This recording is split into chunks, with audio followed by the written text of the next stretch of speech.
Okay, good morning. It's Friday morning, 30 minutes after the open. We're locked in. Good morning once again. SPY gap down after this sell-off yesterday. Sold right off to the previous week low. And now we are below it. We gap below to 642. Now there's a gap from that previous week low, which was yesterday's close, down to 642.50, down to 640, and then we broke below. Now we're under 639, or we're at 639, looking like it's going to retest the VWAP around the 640 area. So as much as we'd like to see a bounce come in, the market's still downtrending and kind of extending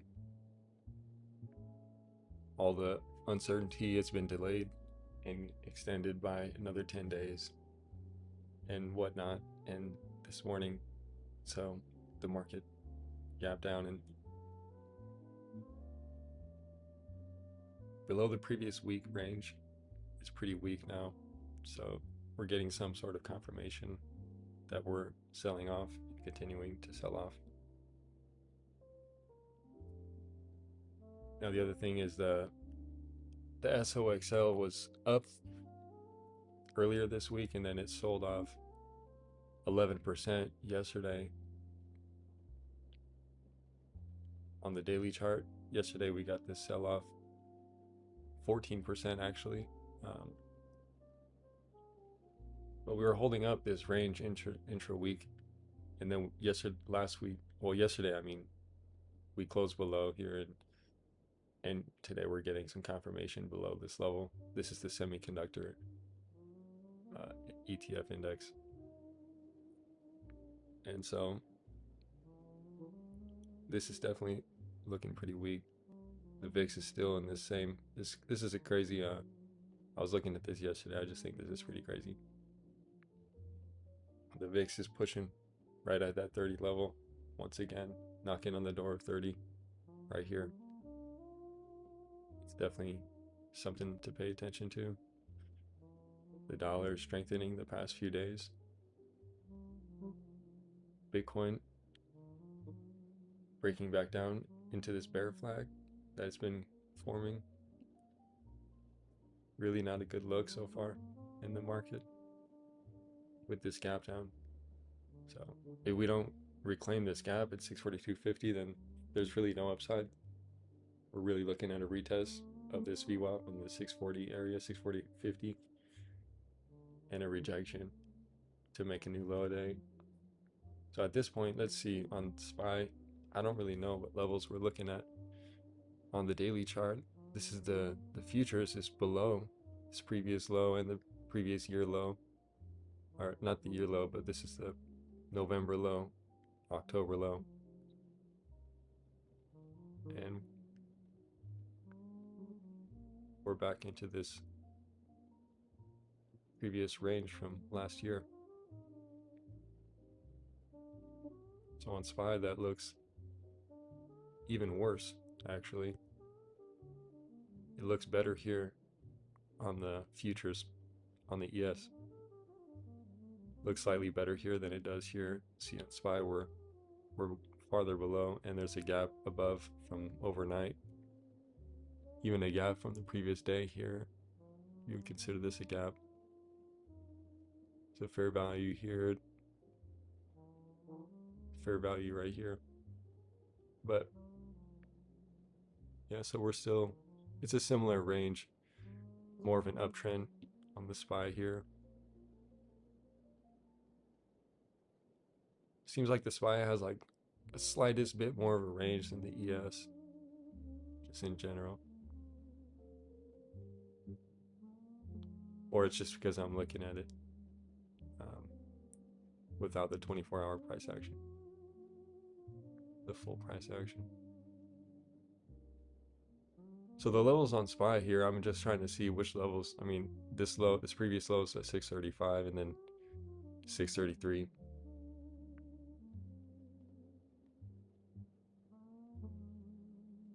and down to like right here 626, 7, 8.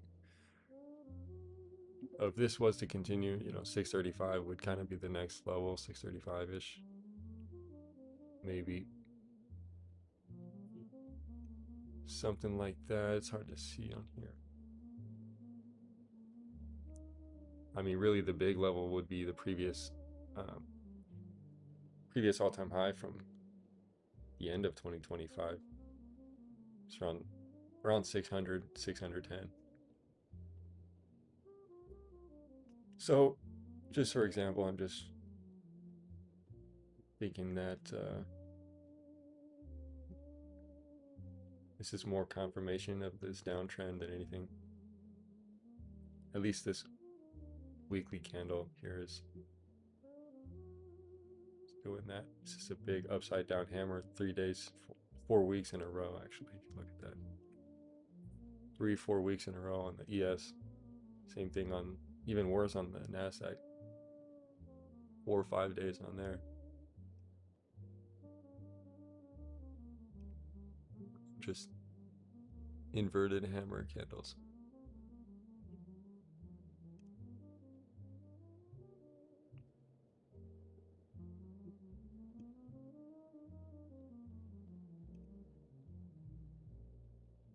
It's a daily on Bitcoin.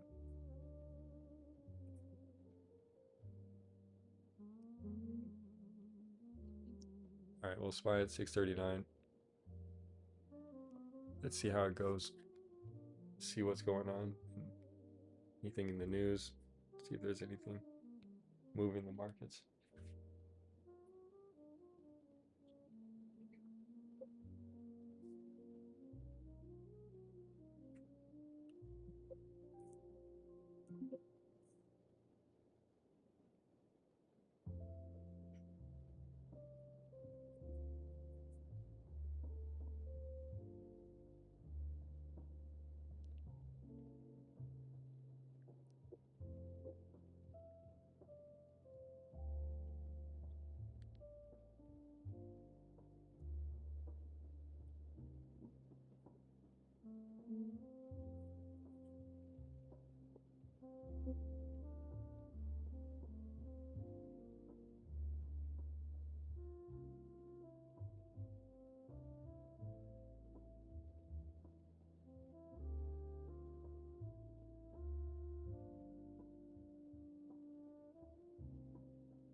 Right by the low of day.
Consumer sentiment index read 53.3, forecasted 54, previous 55.5. Consumer expectations 51 versus 50.9.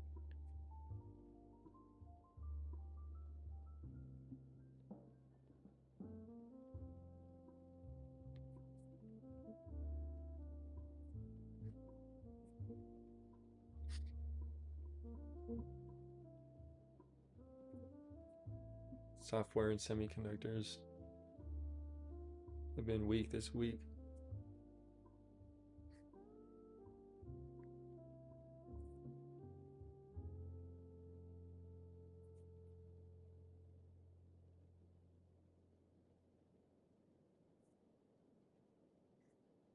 Thirty-year Treasury, 4.98, 6%.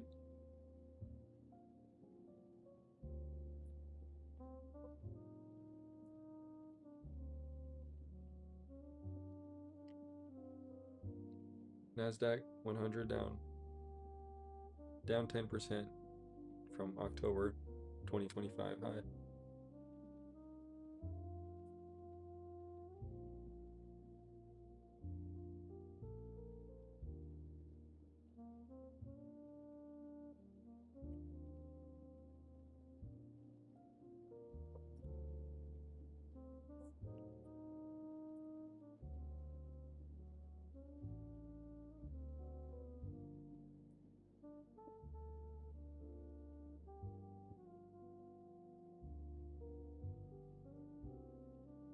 A little bit of a bounce. Let's see what it does at the VWAP. Right now, we have confirmation to the downside. So if we do bounce, we need to see how big of a bounce, how fast of a bounce, how much volume. Is it really significant?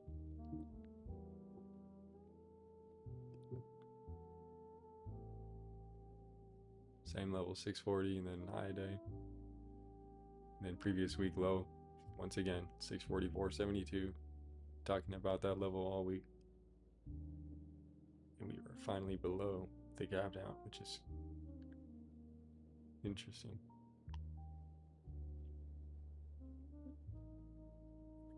All right. What else is happening? Anything? How the VIX is up 9%. That 29.91. The VIX is right at 30. So we break that low a day, VIX is going to be above 30 most likely. It's pretty crazy. Pretty rough. Well, SanDisk, Micron, Vistra, Apple, Oklo, Netflix. So the only thing's green. A little bit of memory. Netflix, they are raising their subscription prices. Oklo, they got a government contract. Oklo is working with nuclear energy, and I have an investment in their company. They had some contract the other day. Apple's up because, well, I would assume Apple's up because their WWDC is coming up in a few months, and people are getting excited. Plus, they're selling a ton of those Neo laptops for $600. It's pretty crazy. First Solar's up, actually. Solar theme. First Solar's up 2%. I don't know how serious that is. Other than that, Coinbase down another 6%. What do you know? Bitcoin's not down that bad. All the AI, all the software is down. Bitcoin's down another 3%. 66. Bitcoin's now down to 66,000. Yeah, it's breaking below. You know, 2 weeks in a row. It's at the low.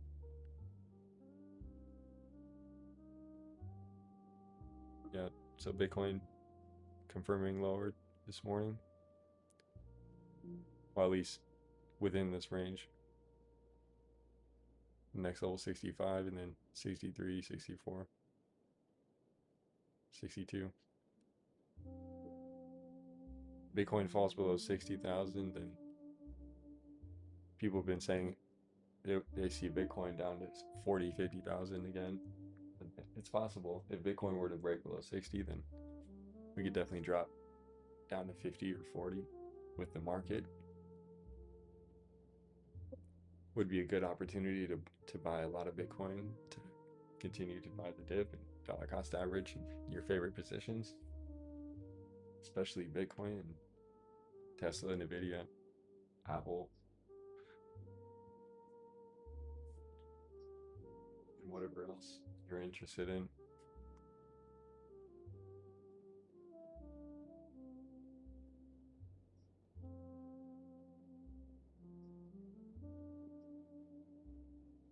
Hmm.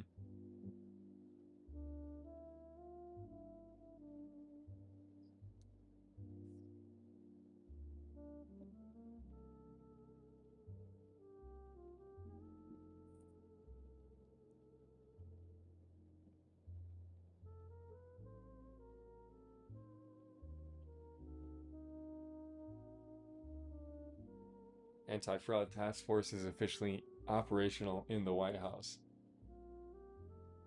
Leader J.D. Vance is in charge of the fraud task force in the White House. I wonder what they're going to go after. I see them go for the frauding. California, it's really bad. California wastes tons of money, and it's one of the most expensive places to live. It's the living wage should be like double. It's insane.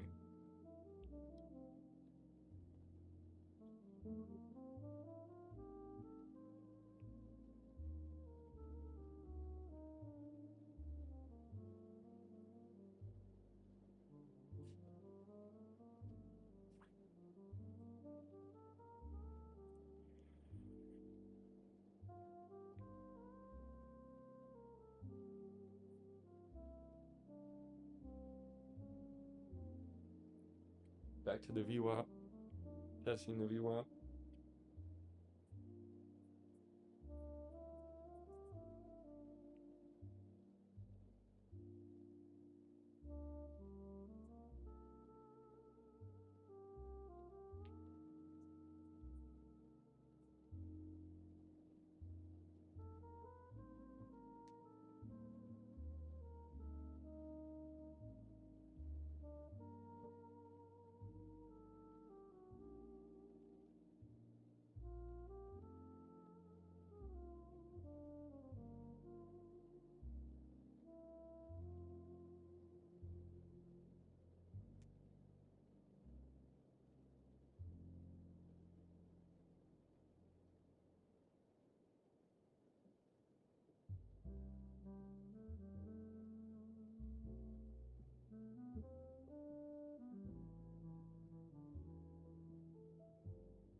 Your ingredient index reading 13 now out of 100.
Okay, yeah.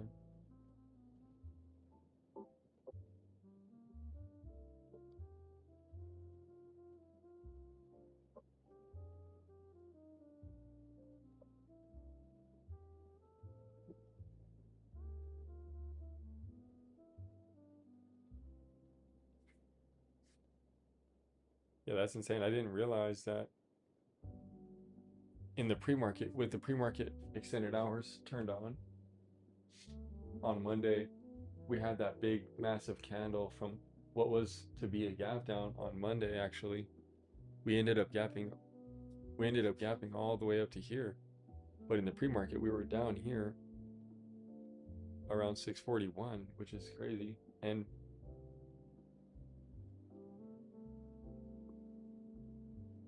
Trump had posted a tweet at 7:05 a.m., 2.5 hours before the market opened on this day, over on Sunday morning, on Monday morning, I guess.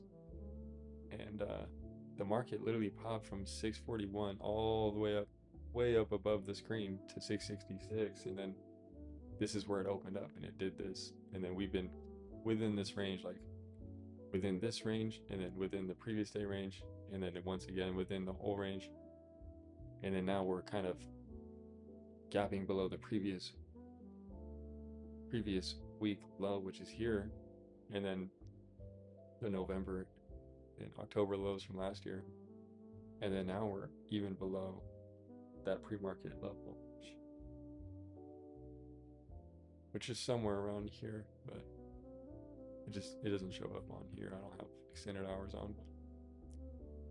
But that's an insane move. We did that all in pre-market on Monday morning. We made a move from 640 to 667, 660 something.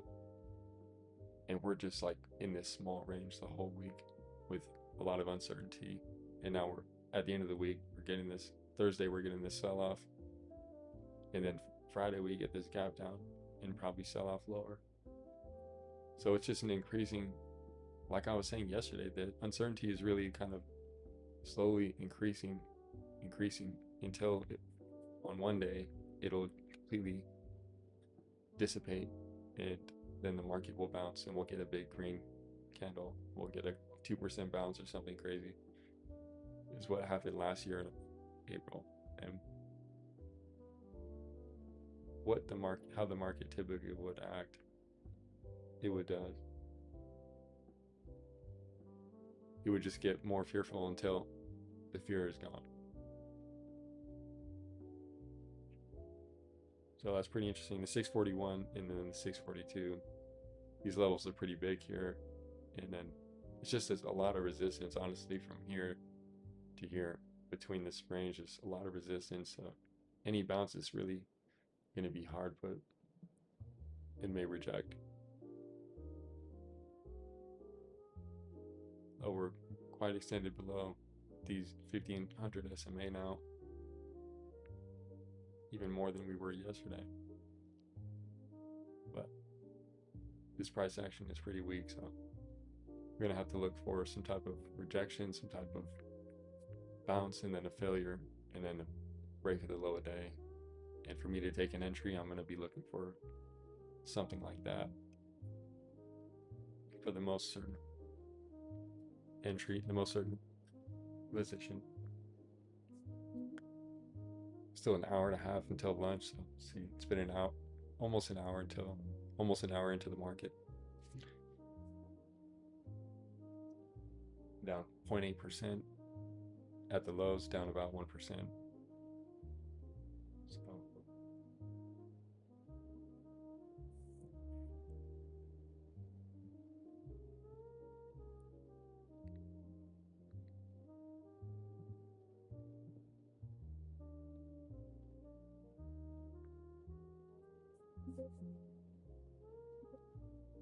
yeah, I wasn't even paying attention to that massive, this totally massive green candle in the pre-market. Let me see if I could just put it on here. This is insane. No, I don't have it on here. You can't really see it, but if I zoom back, you can see this. This is the candle right here. This is crazy. So you see we are below right here at this red line. This is Monday morning. We actually gapped down and then got the Trump tweet 7:05. Look at that. And look what happened. What is that? 3.28% candle, green, singular green candle in pre-market on Monday morning, March the 23rd, 2026. 3.28% on 500,000 share volume. SPY went from 643.51 all the way up to highs 665. Absolutely insane. 666 even on this. This is insane. Absolutely. And then we really just consolidated pretty much since then. Basically literally consolidation. And then we're finally kind of going lower today, kind of here, but really right here, we're finally kind of starting to go lower. So this is crazy. Just surprised that that move happened so early in the week on Monday morning. Really kind of ruins the entire week for day trading, etc. That changes everything for the week. Now we're inside that one green candle and nothing but uncertainty continuing each day, kind of randomly. So the market just doesn't know how to act. The market doesn't know how to react and respond to this. All the data, all the headlines coming out, people collectively are the same. So, see.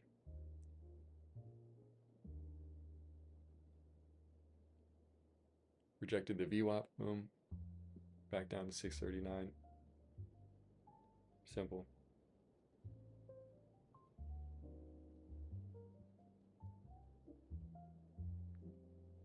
VWAP holds up once again. VWAP. It's a W.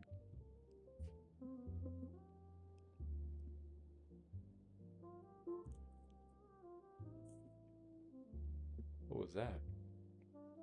That was weird.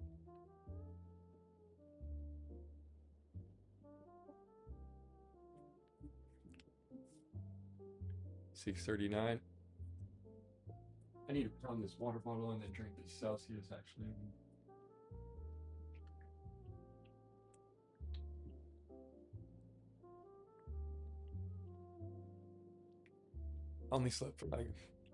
I've been only sleeping for like 6 hours lately. I really gotta do better though. It's pretty bad.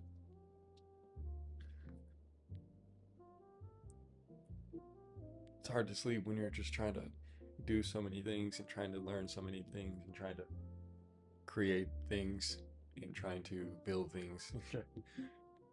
I'm trying to develop some skills and some assets in my life.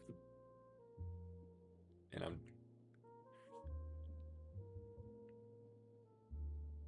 about to have to go back to the 9 to 5.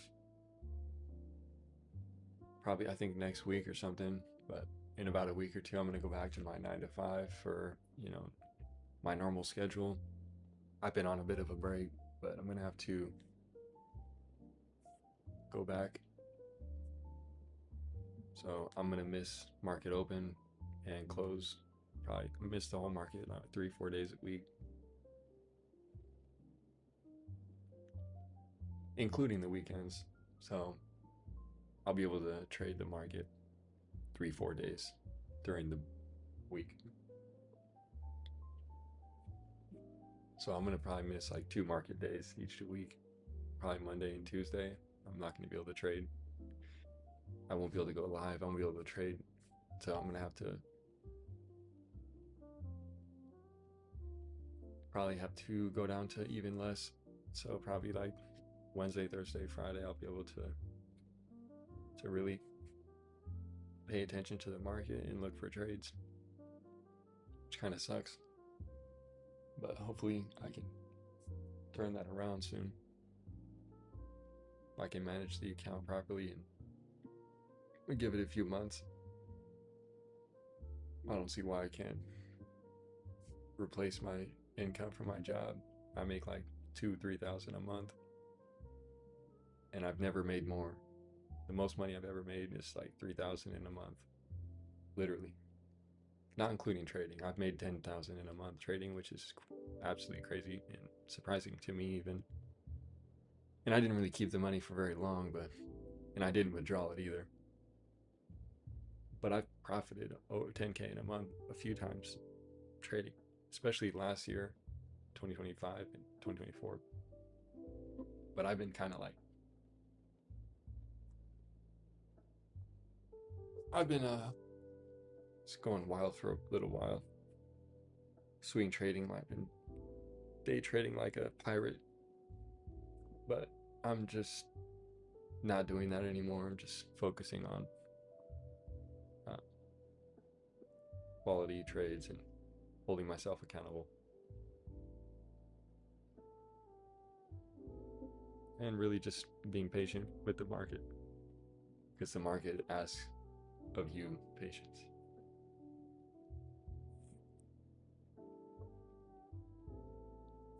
So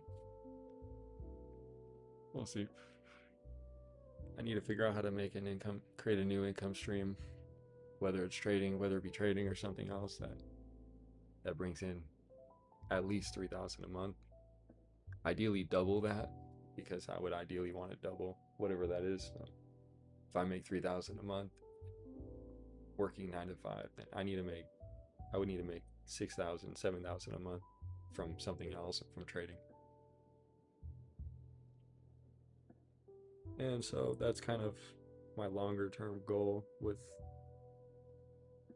trading and investing, and then with the businesses that I'm working on, all the stuff that I'm doing in private, working on a lot of stuff. I literally spent 8 hours straight with 0 breaks staring at my screen and writing and typing yesterday. Not even kidding. From 2 p.m. until 10 p.m. yesterday, no joke. I stayed on my computer with no break. I didn't eat any food. I didn't even drink anything but water. I sat on my computer for 8 hours straight. Nothing but writing. One singular essay. Absolutely crazy.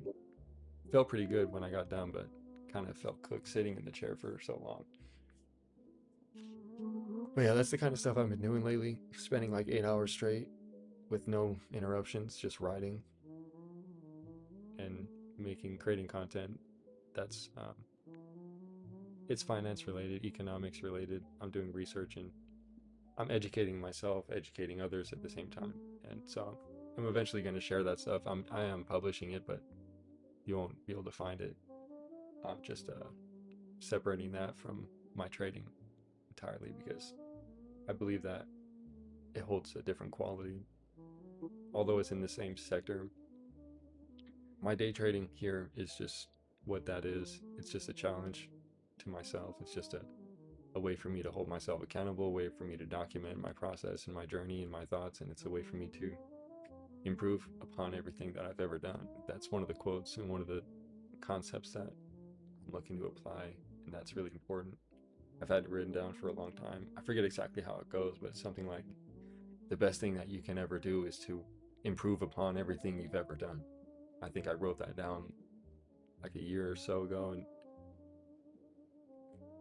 and it just like I've actually seen other people say similar things recently, and it's just such a good concept to just look back at everything you've done, and even things that you've given up on, things that you've stopped doing, things that you've failed, and to just try it again and give it your all. Really, really give it your best, and really try to win, because you only win when you don't quit, and you have to improve like 1% a day, they say. So good way to do that is by just improving the things that you already done or that you're doing.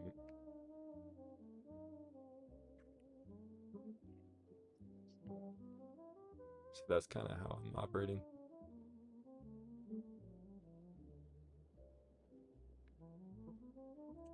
Still going sideways on the SPY 639 area.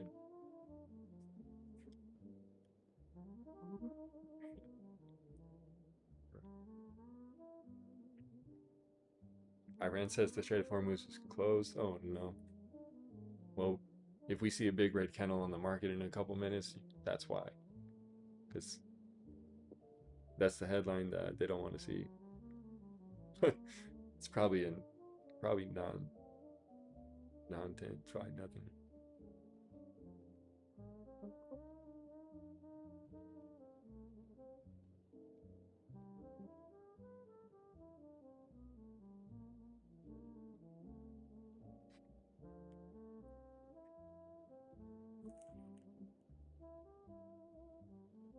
Yeah, exactly.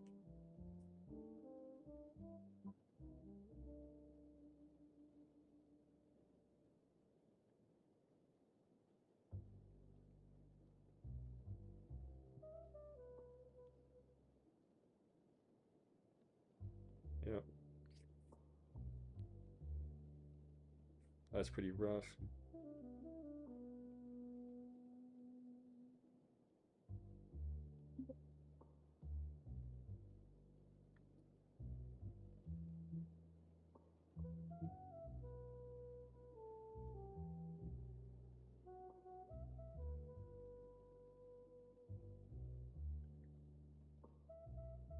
Same with the supply shock.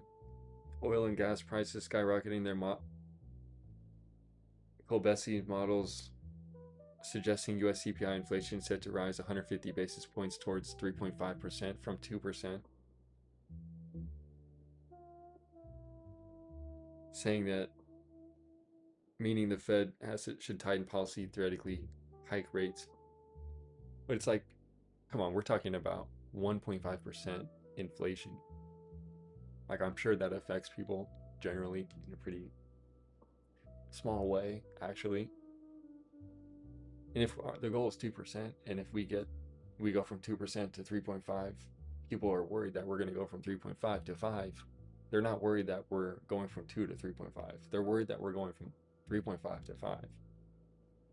And I don't know if that's going to actually happen. That's the problem. Is that if that doesn't happen, then the market's gonna bounce, and it's gonna be a big bounce, and it's not gonna go that much lower like people would expect. And I just think that you know the Fed is never that quick to move. They're never so quick to act.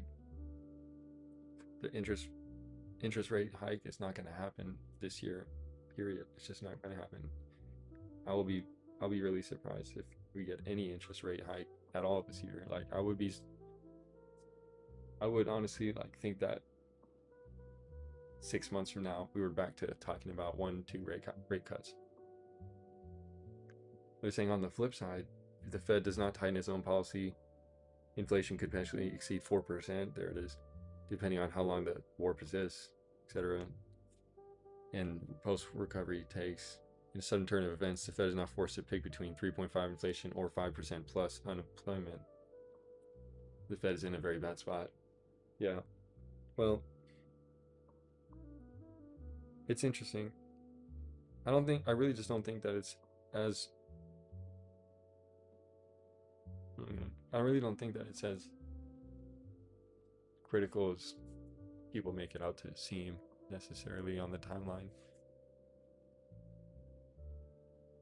Couple a couple hundred basis points of inflation is pretty much expected in a situation like this, and it shouldn't be expected to be like much more than temporary, even though people could assume that it has like an idea perspective longevity to it because of just the inklings of what what it really means, the conflict and the scale and length of similar conflict in the past. But I don't think the market cares about any of that,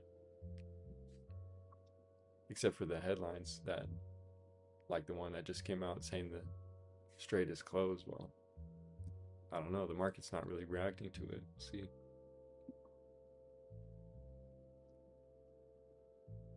I don't think inflation is a worry. I think in 3 months it's going to be in the same place, like I said earlier in the month, and I think the same thing with Bitcoin. Bitcoin inflation, I think will do the same thing, although they're diverging right now. I just think that they'll end up in the same place where they were, and then they'll end up going where we want them to go, or inflation back at 2%, Bitcoin back to 100K around July this year, and then towards the end of the year, the last 2 quarters, last half of the year. But who really knows? You know, these are just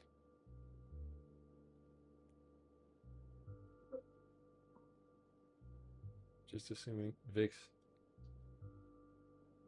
at 30. Look at that. VIX at 30, breaking above 30. SPY nearing that low a day. Absolutely.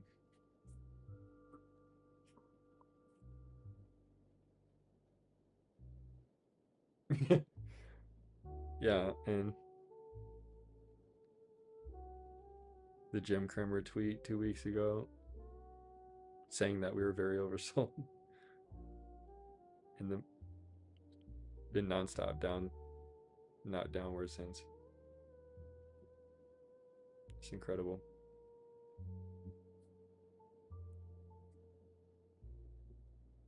Need to cut rates. Okay, let me see. Let me check the option chain, just see what it looks like.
Double bottom or what?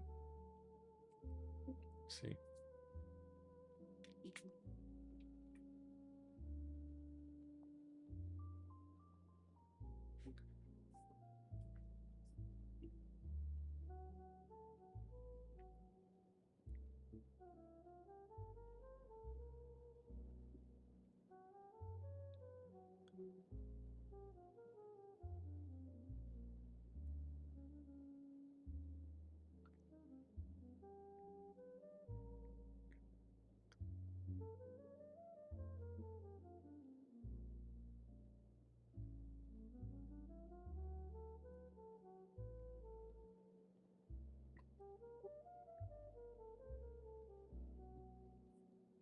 All right, let me go get the Celsius real quick. Let me see if we break the low in the next couple minutes.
The green candle from the low day.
Back to 640. Okay. Not a bad looking candle right there. Swept the low day. All the way back up 640, almost to the VWAP, 640.50. 641.50. That's around that Monday pre-market low.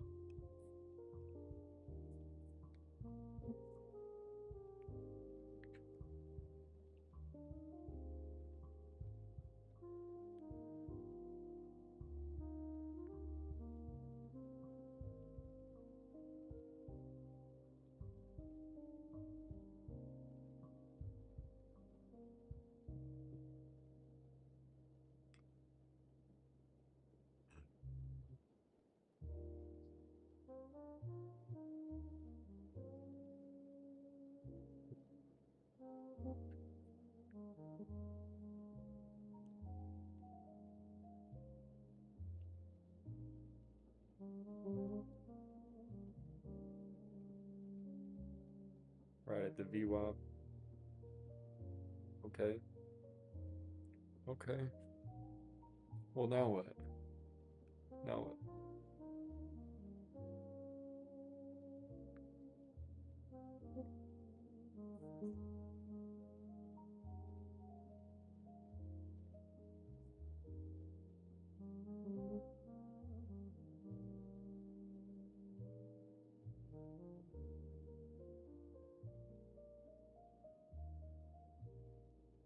The math and psychology of my trading in this account is what larger accounts, bigger traders hide from.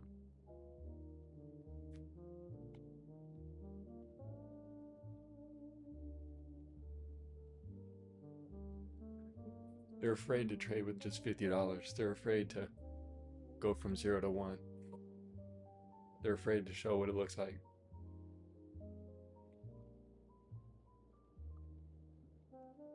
To trade just a week's worth of Starbucks.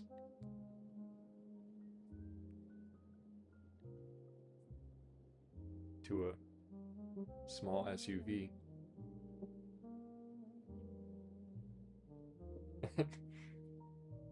And all the way up to a Bentley.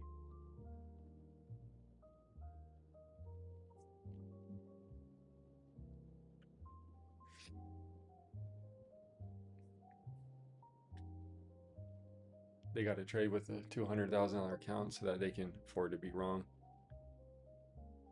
They could be right when they can make profit when they're wrong. That's the key. That's what they don't want you to know.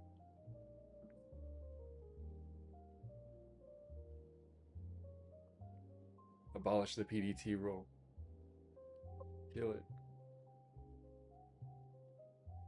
Should be able to take 1,000 trades in a day. Everyone's going to be taking 1,000 trades a day. The market's going to absolutely become much more certain.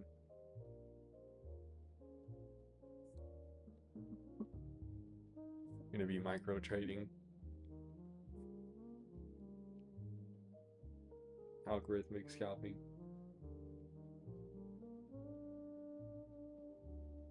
I'm trading with $50 and I pay 65-cent commission fee. Like, come on now. What is that, like? Paying like 1.5% in commissions, 1.25% in commissions.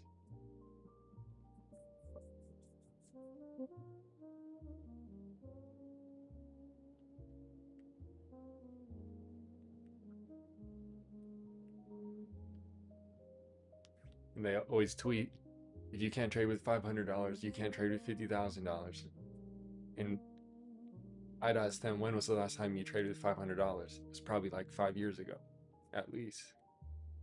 Back in 2020, when you wanted to reduce your risk as much as possible because the GameStop thing was happening. So the day traders who knew what they were doing at the time reduced their risk to almost nothing. So they were just throwing lottery tickets out and power hour lottery tickets on the highest moving names like AMC, GameStop, and Bed Bath and Beyond, and they were profiting a lot of money doing that.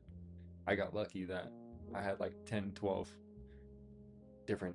I had a selection of calls on AMC on January 27, 2021. And I woke up to like $10,000 profit off of like a couple $100, and it was insane. I was at my dad's house, and he still doesn't know. I never told him, but I ended up losing the money, and then later that year, in June 2nd, the next run happened where GameStop went even further, but AMC made the bigger move all the way to 100 something, 140, 50, whatever. And I was still in calls. I had like a couple hundred shares at the time too, because I had exercised some of my previous calls from earlier in the year. And that one was the big one. My account was up to 90,000, hit like 92,000, and then it glitched out. It hit 450,000 on some type of glitch. I don't know. The option prices glitched out to like I can't even remember the option prices. I sold for like $30 from like pennies. And yeah, I'll get into that a whole nother time, but that was a crazy 2021 was absolutely insane with the way the squeezes happened. And that's kind of why my psychology with day trading and investing consistently was really messed up for a couple of years and was skewed.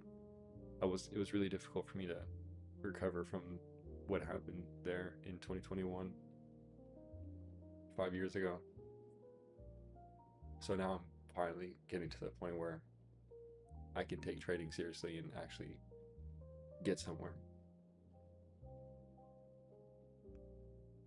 But yeah, 2021 is absolutely crazy. Part of the reason why I'm still here trading. It's easy to quit when you lose a lot.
All right, well, it's almost an hour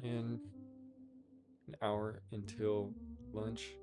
We're approaching we're approaching the VWAP after sweeping the low a day, putting a decent green candle in.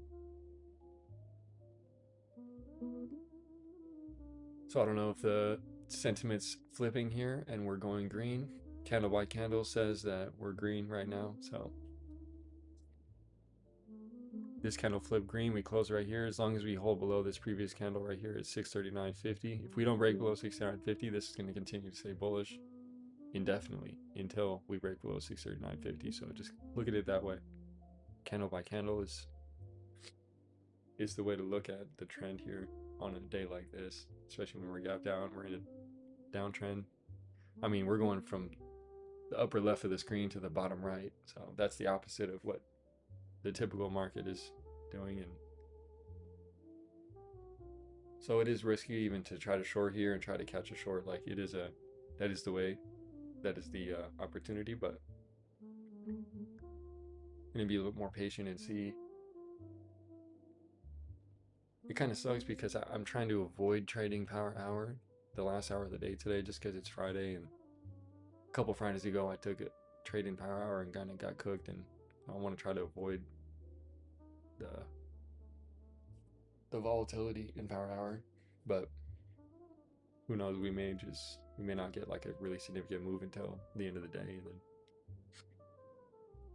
I may miss it. I'm not really sure, but and I don't know if I would want to get on for power hour as well. I don't know if it would be worth it. If I did, then it would just be for the 1 hour.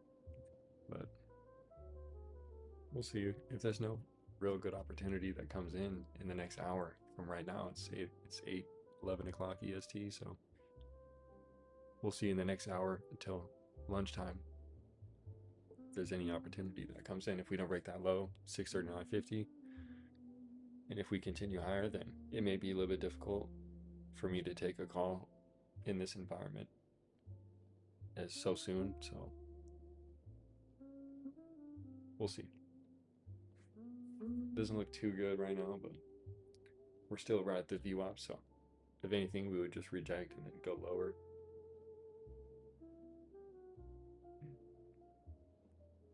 But if we bounce, it's just because it's the end of the week, but it may not last until the end of the day because it is the weekend tomorrow.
Here we go. The hand acquires, the will conserves, the mind multiplies. Love that quote.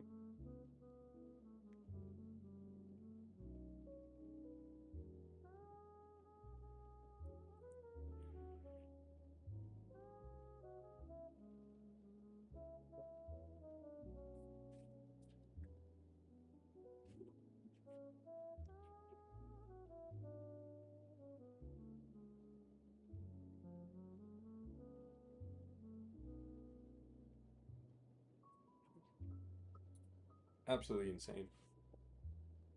FBI, director, director of the FBI, Kash Patel, personal email hacked. That's absolutely insane. A government email? Not like a Gmail account. Like if it's a Gmail account, like okay, like maybe, but like a government email, like a I guess it says it's personal email, so I would assume yeah, it's just a Gmail, Yahoo Mail account or whatever. It's not that surprising. I mean, obviously you should probably not have a Gmail account. Maybe you should have just a government mail, like a government mail account. Like to be honest, if there's a thing, but they at least should have like added level layers of security for even personal emails that people that work within the government like that. That would be important.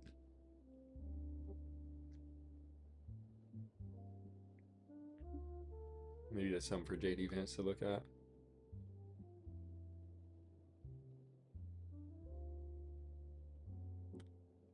Need JD Vance to investigate that. Thank you for attention to this matter. Above the VWAP. All right. Gold prices rise. How much? 3% to 4,500 per ounce.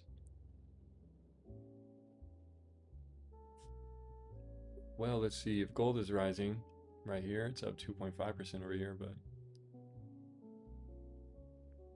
gold futures up 2.5% off of this massive downtrend. Look at this volatility in gold is insane. Same thing on silver. I missed the silver move, man. Shout out to my boy Muhammad Baron, Silver Baron, my dog, my OG dog from back in the day. He's retired. He made so much money trading. I don't know what he's doing now. But we were talking about this like way back. Like this is 37. We were buying and trading this silver back a couple years ago, 24, 23. It was 20 bucks, 25. It broke 30 and we were talking about this is it. Now look, hit 120 bucks a couple years later and totally missed it. And it's happened so many times. I missed MU. I called MU and predicted it perfectly back in 2022. 2021 even. I think I predicted it at 90 something dollars and predicted that it would hit 250 by the end of 2025, which it did perfectly, almost precisely. And then immediately after that, I went to 450, and now it's like around 400. Just crazy. Just crazy. I was gonna look. I wanted to take a look really quick at the oil futures. Is this the one I should use? I don't know. WTI crude. This is what I want to see. 97. Crude up 4.6%. Yeah. From the beginning of the year, this thing is up quite a bit, like what, 40%? Yeah, honestly, 100%. It's up like 40, 45% now from the beginning of the year. That's crazy. Well, you look at this, right? The crude oil price right here, and then look at the VIX, right? Just look at that, and then look at the VIX. It's the same chart. So let me pull that up really quick. Let me I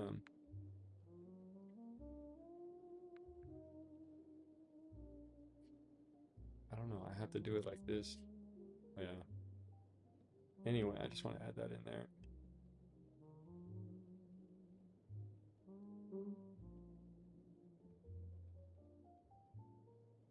Gold and oil. Gold and the VIX. Look at that. Just look at that. It's saying something. Okay. Well, that's it. Just want to look at the price of that crude oil there. What do you know? We're back below the VWAP. Price action kind of sucks here today. Not really any opportunity. It's been an hour and a half into the market. It's really no trades. Like, I don't know what trades anyone's taking. Like, I don't see if someone's taking a trade here, then They're really scalping. They're reaching.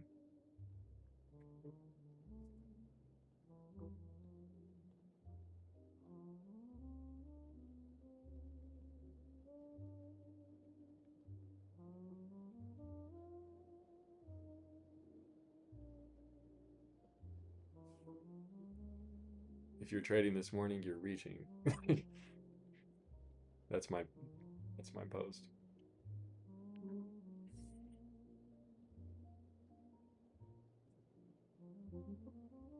SPY down 0.72%. Jeez.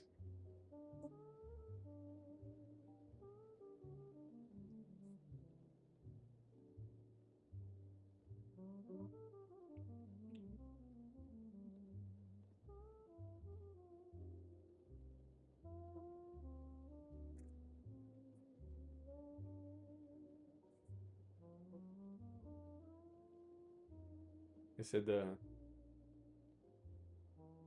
response to the U.S. peace proposal expected later today. Really? Maybe Power Hour will be the opportunity to trade. I don't know.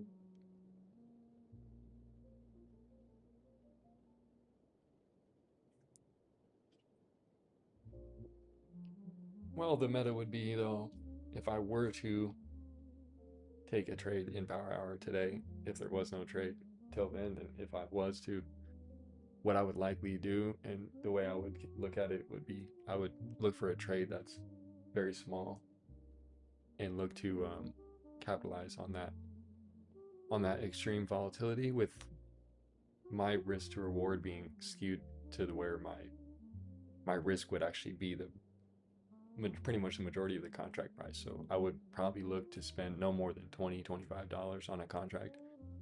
Like I would only spend like 25 bucks at the most on a contract during Power Hour. And if it goes to zero, then it goes to zero and I lose $25 or whatever, 20 bucks. And then my account, is back down to 60 or whatever. And that's not too crazy. But if the trade works and it can go to 100, and the risk reward is worth it. And that's why Power can work when you can afford to trade it properly.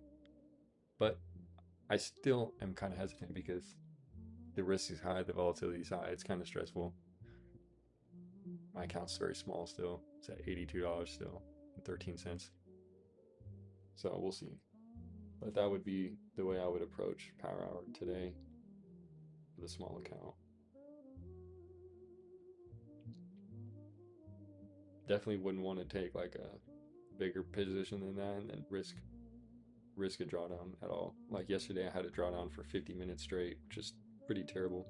I really thought I was going to lose the trade, and then got pretty lucky that went in the money after hours, which like never really happens. It was crazy, pretty crazy. I had to make a long post about it, so it was surprising.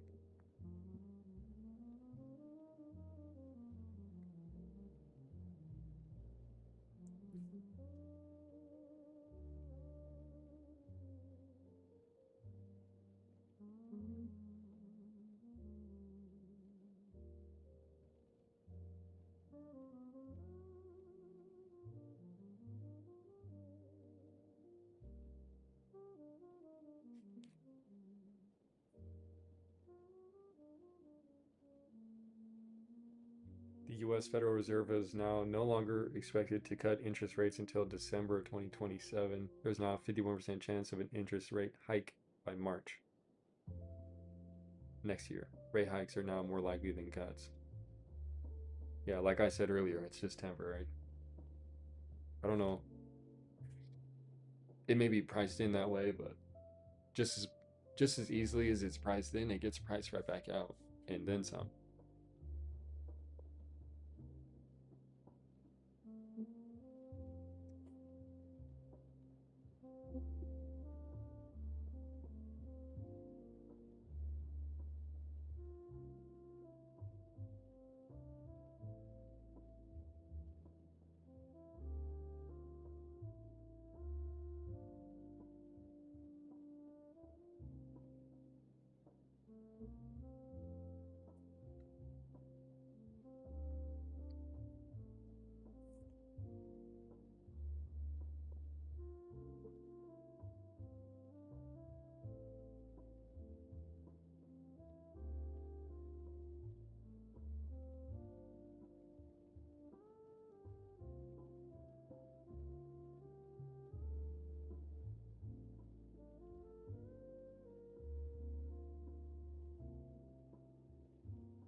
Yeah. All right, let's see. So, inflation expectations, the bond market.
Yep, 30-year treasury rises to 5%, basically. I feel like that should be like the standard, like that's the average. Like 5% is pretty realistic for a 30-year treasury bond yield.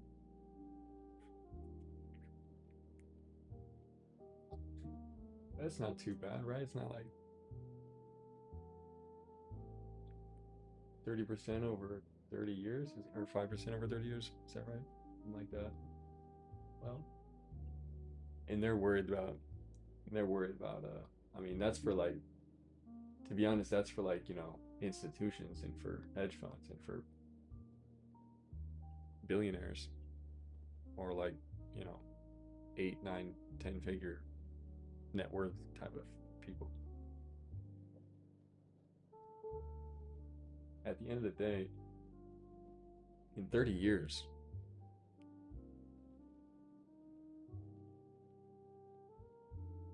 and you're gonna anticipate that the spy is gonna underperform that. Like, okay, I could never ever think like that. I could never assume or believe, or not believe into the U.S. economy and market, and the innovation and growth patterns of history that continue to develop and become increasingly more, not only volatile but more opportunistic and larger by nature, like this AI productivity boom and with robotics, automation, and solar electrification, nuclear fusion. All of these things are just like the tip of the iceberg. We talk about space exploration. NASA's going to be, apparently, NASA's about to send more people to the moon, and they're talking about starting a moon base on the moon. And then Elon Musk is talking about putting a automated gigafab factory with robots and chips on Mars, or I don't know, something like that. Totally insane, but it's just the tip of the iceberg. This is just like the beginning of the optimism and the certainty and the way that you should be looking at the long term and the fullness of time, bigger than your own life. And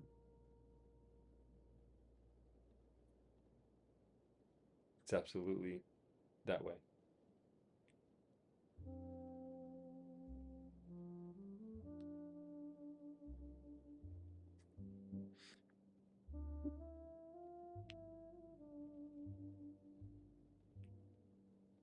Well, it looks like it's heading right back down towards that low a day after sweeping a low a day and then making a new higher high above the VWAP, like swept above the VWAP.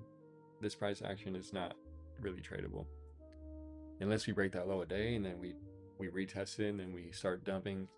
Then it's possible to take a late exit on it, late entry on the trade below 638.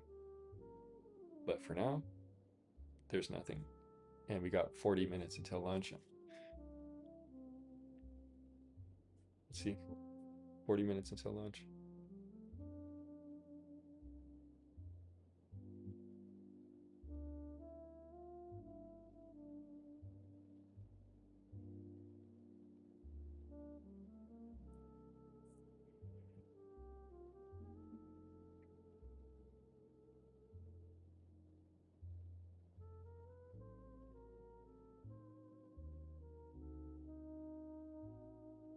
Sometimes no trade's the best trade.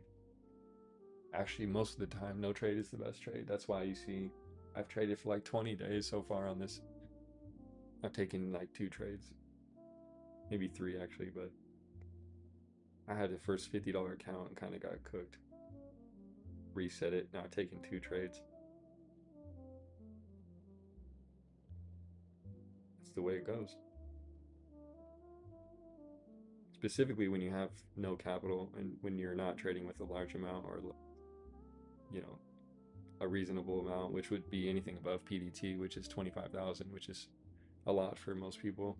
So anything really below that towards zero it just reduces your ability to trade more freely, and trading freely is the goal. Because when you can trade freely, then you can actually capitalize and profit, and you can afford to leave room for error and strategically and systematically. Without that edge itself, then you're stuck needing to be right and needing to be very certain and precise with your entries and exits on every given trade, and really avoiding the ones where that would be more difficult. But the discernment of the charts to determine that is really the hard part. Really comes down to intuition, experience, time on the charts, and understanding the bigger themes and what's happening in the world, in the markets, and what's moving the economy, what's moving economic metrics like inflation, jobs data, and all the other things that the government is doing and involved with.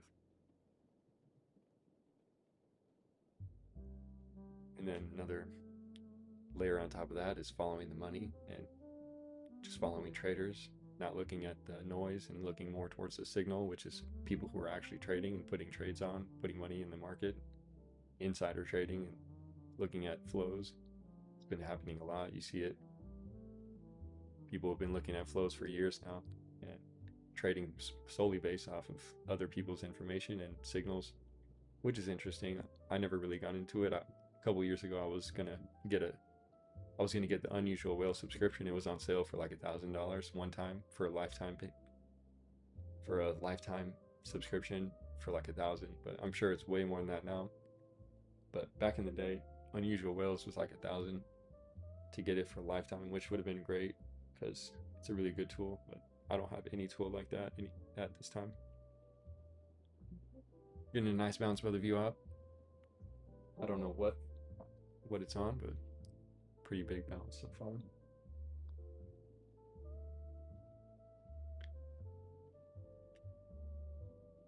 There's a lot of different abstractions that people trade on, and that a lot of different layers of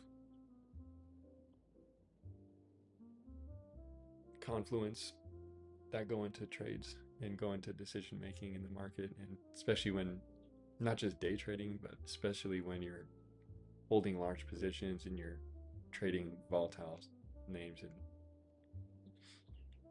position trading. I'm just looking to try to get to that point where I could trade freely.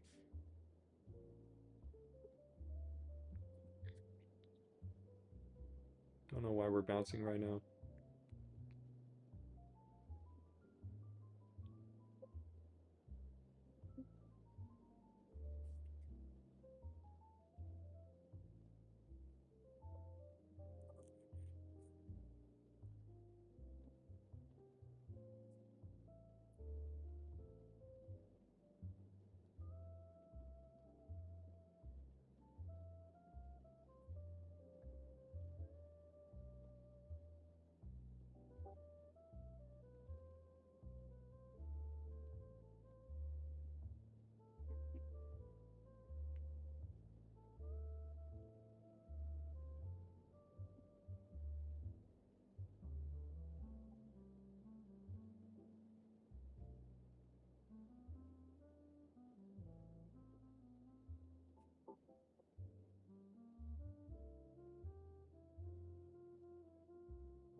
Market's giving no trades today at all.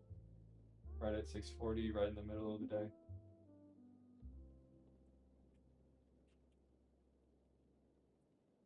No trades.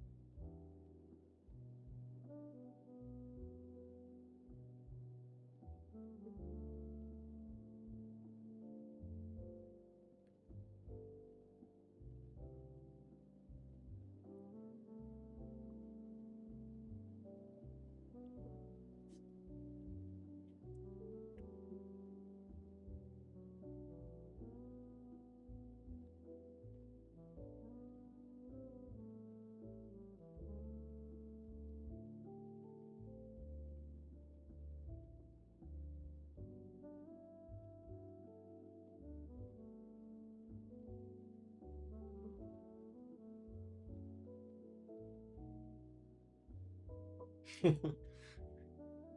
15-minute year olds article. Dude. No, we bounced on a 15-minute year old article. That's crazy. Alright, well. Yeah, this price action is not presenting much of an opportunity. Really need to break out of this range. Well, either below low day or above like 640, 250. Little high day.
Going higher.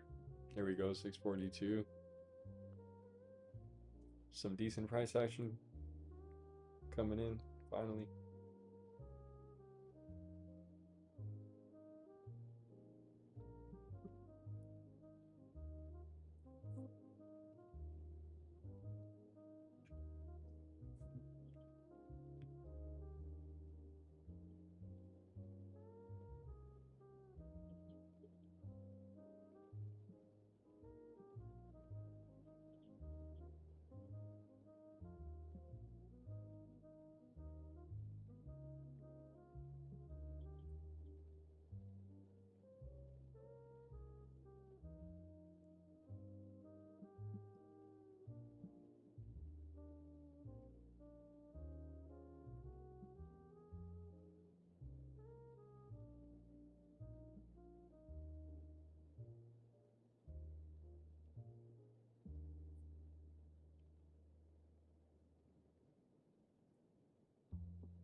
All right. Some price action. There's something. Couple green candles. All right. Interesting. Right doors eye day.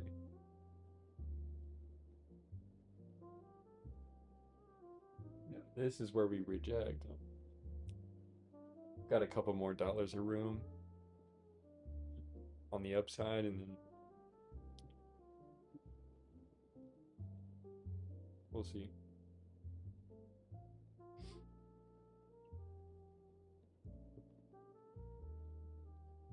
Silver up 5%, $71 an ounce.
Well, there's only 20 minutes until lunchtime.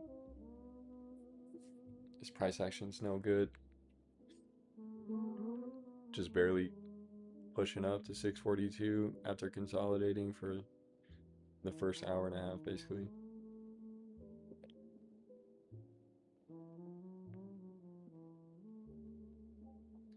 You're going to pull up, it's either going to continue higher and then reject here, or we're going to go back down, bounce from the low, or make a new low. It's only three ways.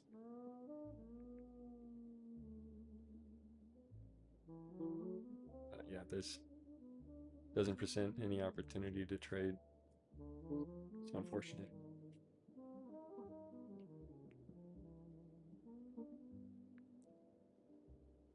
Unfortunate.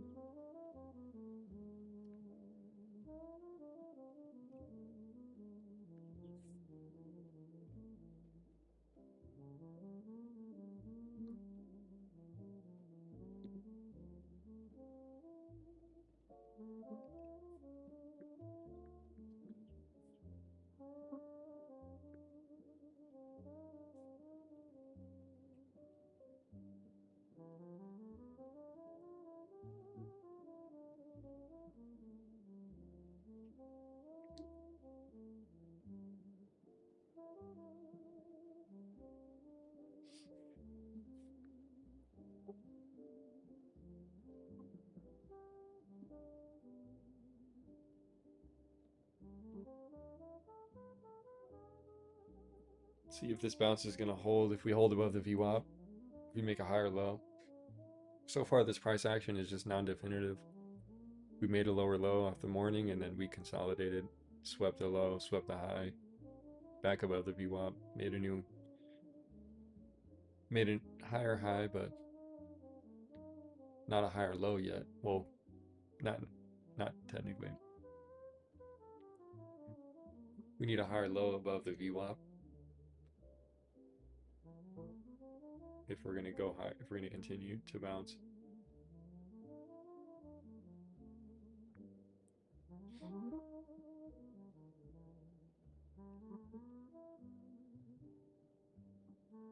See, I may stay a little bit longer during lunch today to feel it out. I don't really have too much else to do. I spent, like I said, I spent 8 hours yesterday working on the project, and then I gotta work on that a little bit more today, finish it. And a couple other things to do, but I actually didn't really eat much yesterday, so I really need to get some food. So I don't know, I might have to make like a quick sandwich during lunch and just let the market play out, and I may just stay on the stream here so I could look for an opportunity instead of just getting back on in the last hour of the day. We'll see. I want to see the price action start to develop a little bit more. So far, we're already back below the VWAP. Price actions really suck, so we really need to make a new high a day or a new low a day, and like retest it and then continue in that same direction. That would be the only type of confirmation that would really benefit my ability to take a trade right now. I'm just gonna be patient. It's Friday. See what happens. Kind of want to wait until we either break the high or break the low, and then see if we get a retest or see if it fails, and let that determine what kind of a trade is going to be presented for the intraday here. It's not that a trade can't happen during lunch, but it's just kind of mostly a waste of time.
Is today quad witching? I don't know.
So if a good deal is when two parties both walk away unhappy, a great deal is when both parties walk away happy, and a bad deal is when one party walks away happy and the other unhappy. I think that's about right.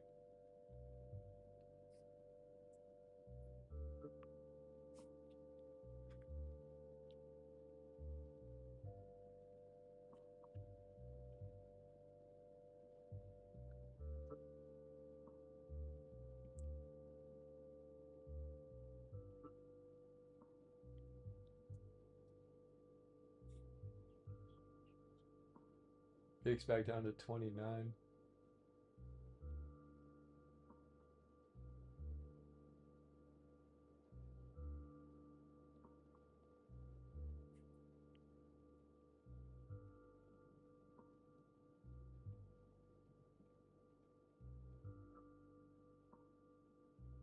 Wow, AMC is officially trading under $1. That's absolutely insane.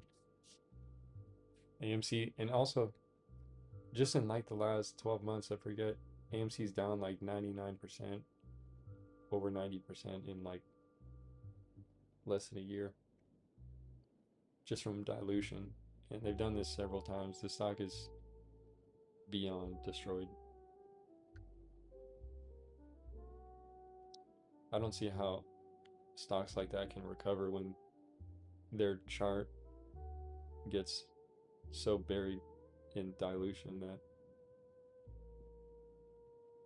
the only way for them to come back is if they were to start like manufacturing semiconductors and like they'd have to compete with Nvidia and Tesla and Amazon and Google and everyone else.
Holding the VWAP, that's not too bad. It looks pretty good.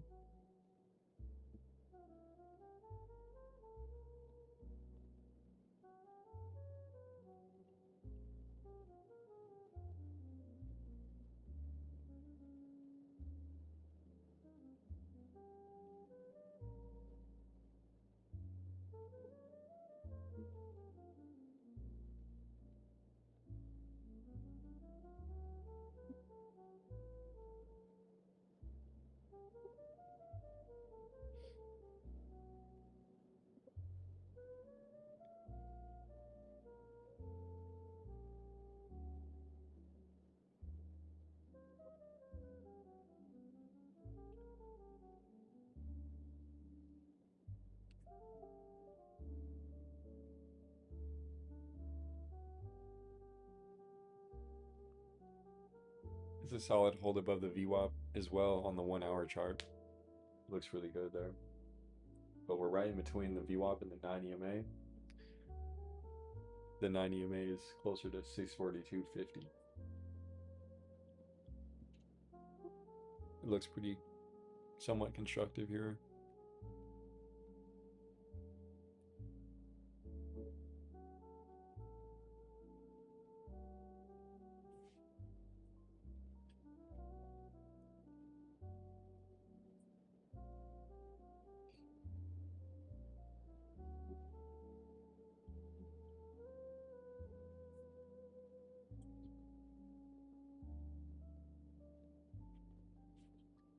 Ten-year bond, 10-year treasury yield was at 4.2% just 2 days ago, I believe. I had wrote it down, and then now it's already breaking out of this.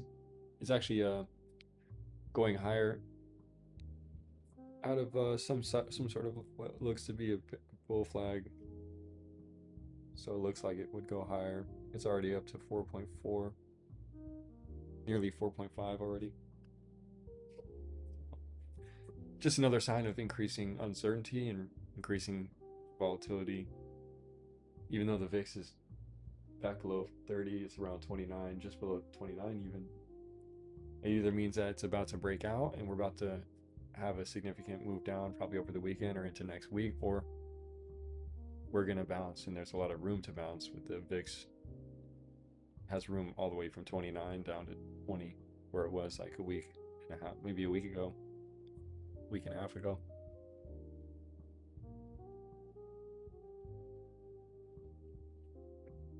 But the uncertainty is just holding any definitive move back. And it's Friday.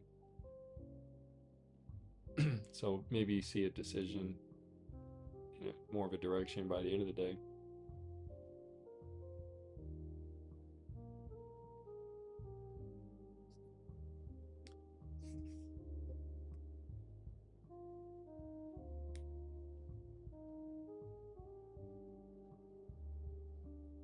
But we're getting the signal, Tesla and SpaceX to merge by 2027 as per Wedbush. I don't know where they're getting that from, but that's what everybody's thinking. But I mean, I don't know about everybody, but Tesla and SpaceX to merge. SpaceX and XAI to already merged. XAI and X.com, including X Money, a new service, all converging into one of the greatest companies which is probably greater than the likes of Amazon, Google, possibly even Apple, likely.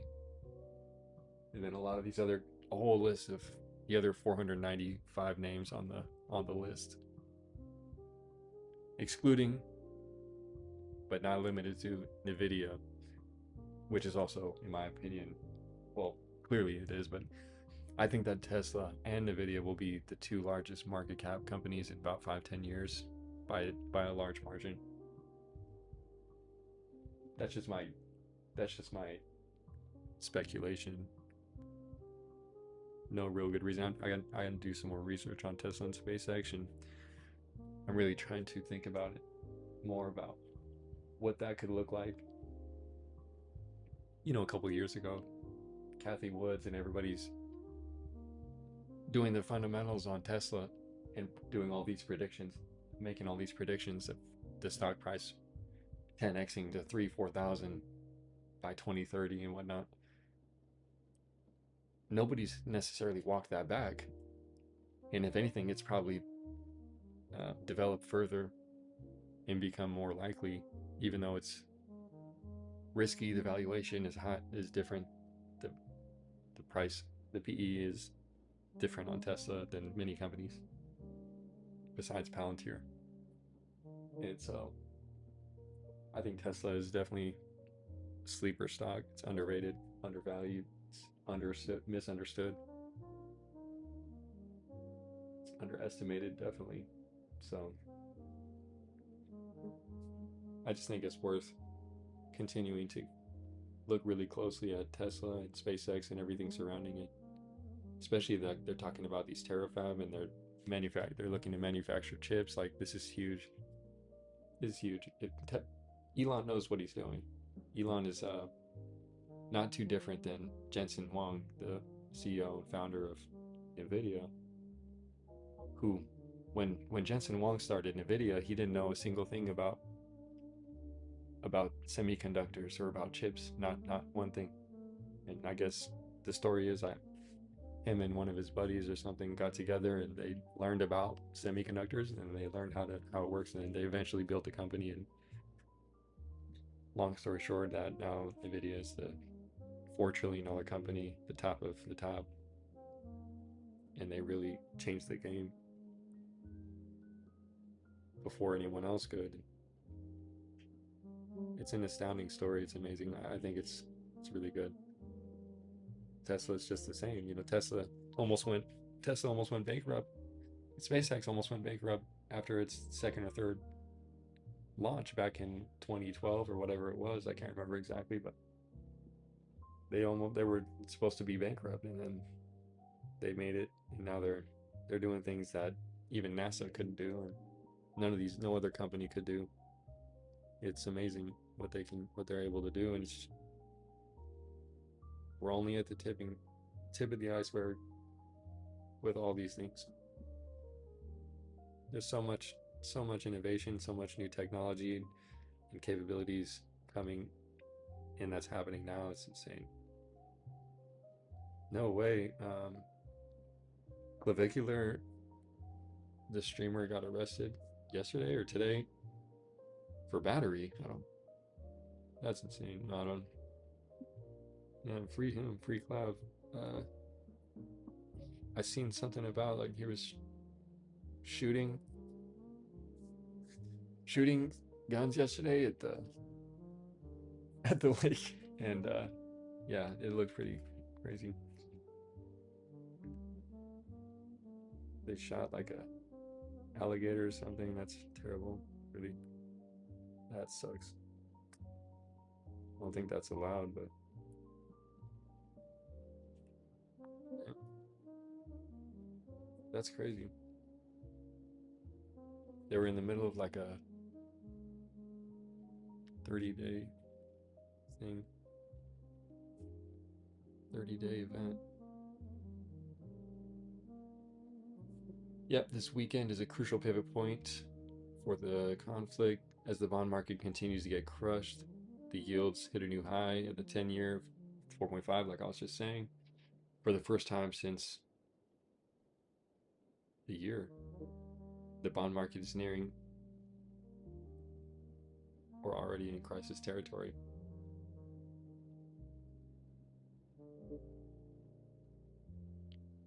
U.S. officials are now saying that they expect Iran to counter President Trump's peace plan today, just hours after Trump's 10-day delay this morning.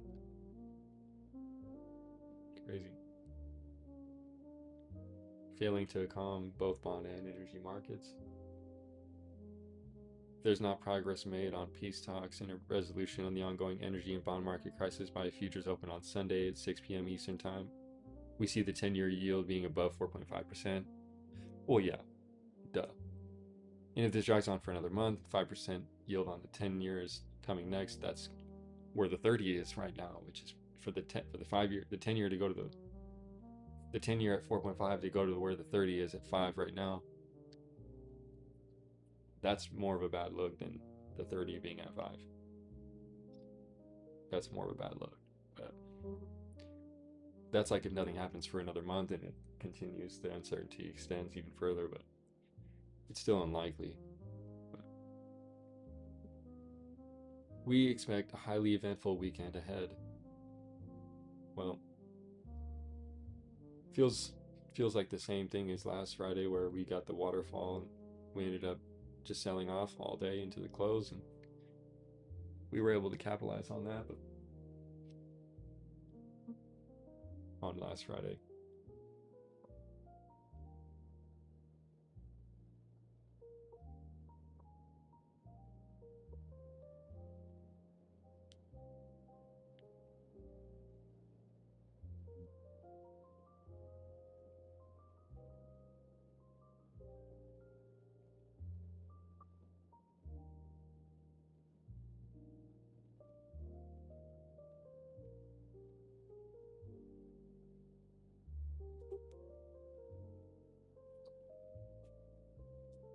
Back below the VWAP with the confirmation close on the 5 minute chart.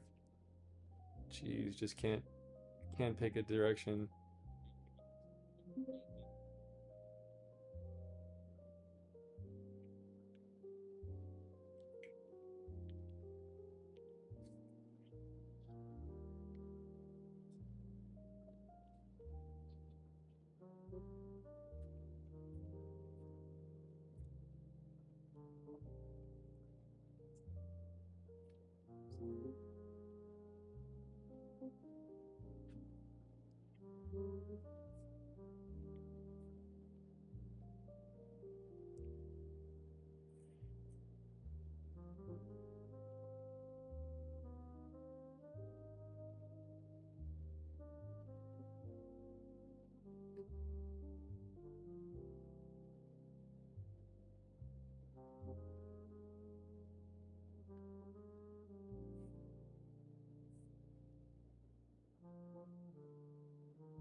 Oh man, 6:40. Now what? 9 o'clock, lunchtime. We are entering lunchtime right now. Are we just gonna flush all the way through the low day during lunchtime? It's possible at this point. Let's see. Gonna let it play out. Let the lunch hour play out. I'm gonna probably make a sandwich here in a minute. Some peanut butter jelly, real quick.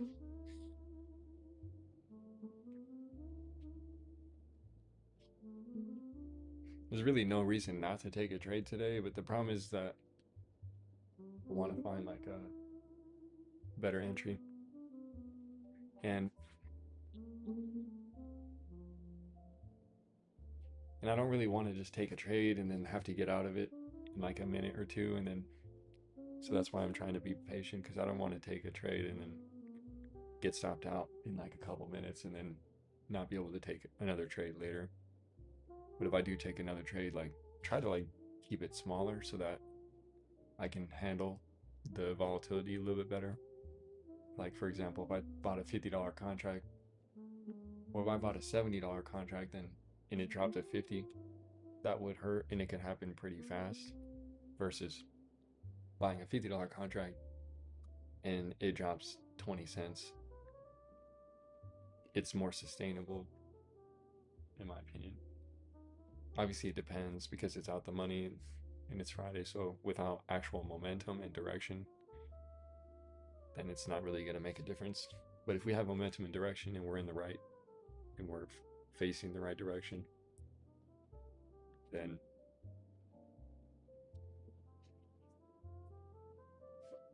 it's just easier to catch part of the move. So I need to wait for some type of confirmation above or below higher low of day.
the market is the medium, then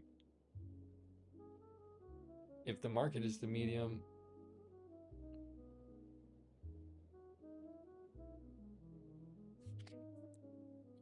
how does it go? Let me see.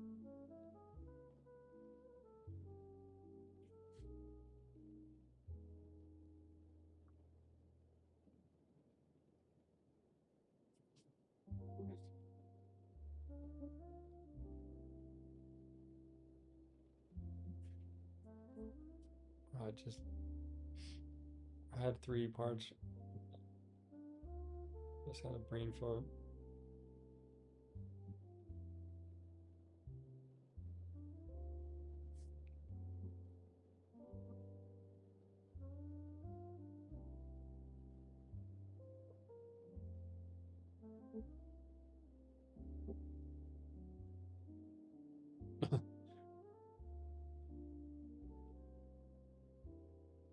I don't know if that works, but if the market is the medium, then scalping is the mode right now. And money is the matter. There's something missing there though. Going back down under the 640. See, are we gonna hit that low a day? That's gonna matter. If we get down to low a day, it's gonna matter. It's gonna be significant. Because the probability of us going through that low day once again and then bouncing again, and then it's just very low. So if we break the low a day, the uncertainty is becoming more certain going into the weekend. People expecting a lot this weekend. People are expecting this to be an eventful weekend, which is kind of unlike last weekend. Although we got that massive move on Monday morning pre-market. But that alone is enough for us to get some type of a slow drag or waterfallish movement into the close on this Friday. So we'll see. If it happens, then the chart will dictate that. If not, then likely just, I don't even want to say it, likely chop, like super chop, but I meant to actually post this. Let me try to do it again. It should work. I don't know. Why does it not let me send this? There's like a specific GIF of SpongeBob that it won't let me post. Like, I've already tweeted today, like, what's up with that? Like, there's this one SpongeBob GIF. Like, what? Hold up. I forgot how I found it now. I don't understand. There's like one SpongeBob meme that I try to post and it just will not let me post on X. But I can post anything else. It's so weird. I really want to post that one. It's tough. Let me try it.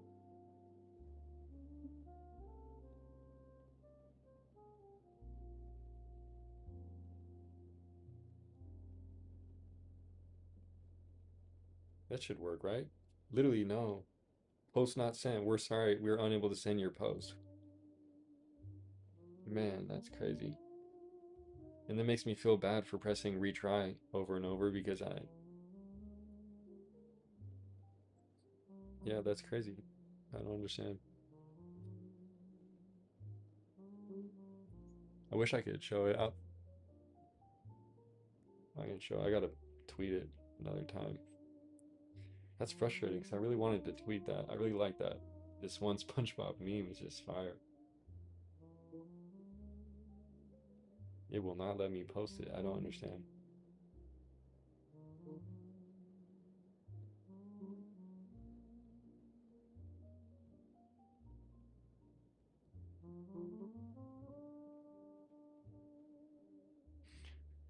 I can tweet something though, but I can't tweet the meme. I can't tweet the GIF. It's just a GIF.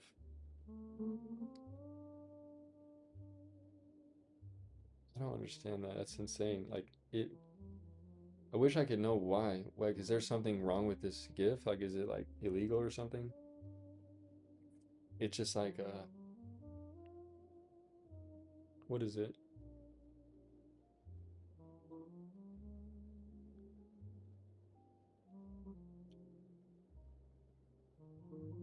It's just SpongeBob in a dark room, in a dark bedroom with a Nike tracksuit and a Nike shoes on, just like sitting in like a hard pose. And like I don't know why it won't let me tweet it. This is so confusing. Anyway, I'm trying to post that meme at any capacity, but it's not working. I tried it yesterday too, literally. I was trying to post it yesterday. It would have been better, but now, well, yeah. I tried to post it 4 different times and without text and everything. It just won't work. That's crazy.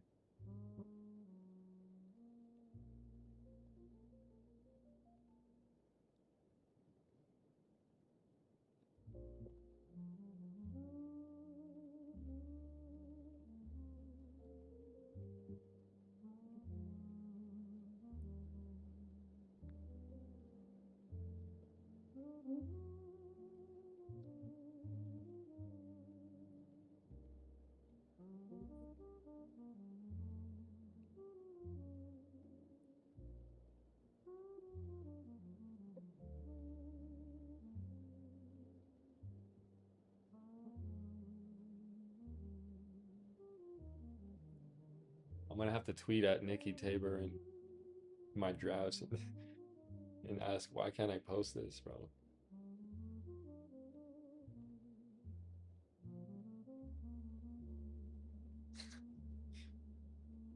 It's kind of funny. At least if I post why can't I post this, then it'll let me post it. Bruh, that's pretty funny. See, it lets me post a picture of asking why can't I post this.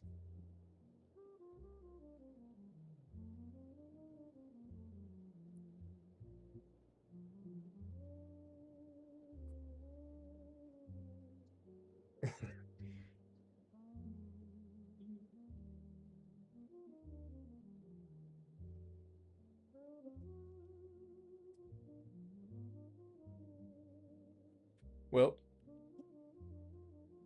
can't post memes during lunchtime, then what else can I do? There's nothing better to do than posting memes during lunch.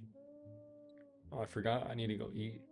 The market's not giving me a trade. Well, we're getting closer to the low day, but nothing really.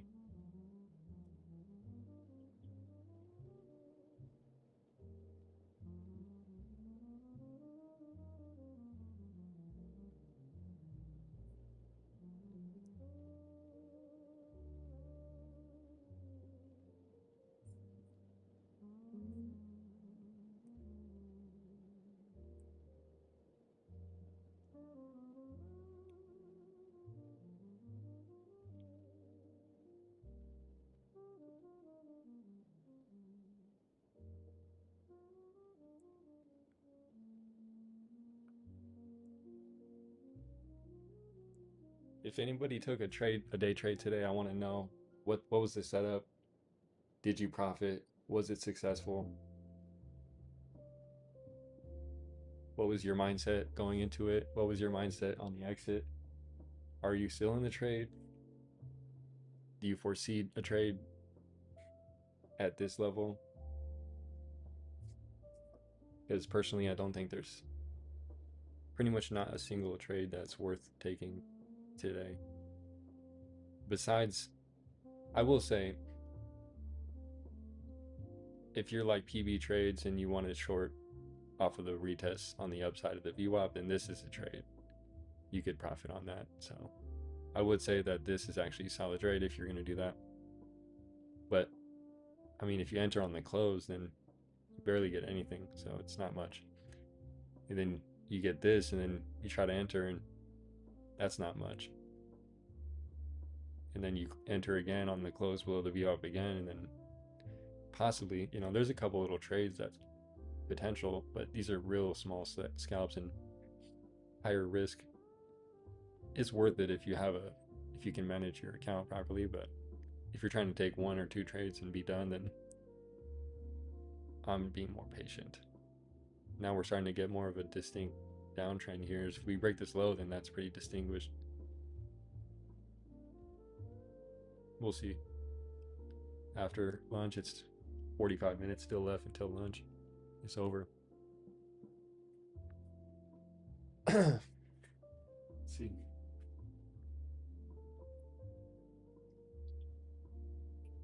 VIX at 29.55. Man, that VIX is really hovering around 30. No joke.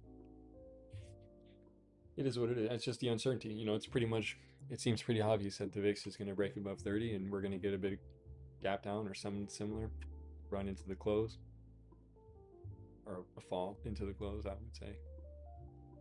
Whatever it is, but it seems likely that the VIX is going to give us a bigger leg. The market's going to have a deeper dip, but we're going to bounce at some point even bigger. The higher the VIX goes, the closer we are to the bottom. That's really all you need to know. So if we do go above 30, then all hands on deck. You got to pay attention to what's really happening. If you're trading, if you're investing, you should just buy every day and you don't even need to pay attention. You just buy your favorite stocks, or you might want to research them if you're serious. But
$40 million X, 40 million times more compute in just 10 years, says NVIDIA. Is that right?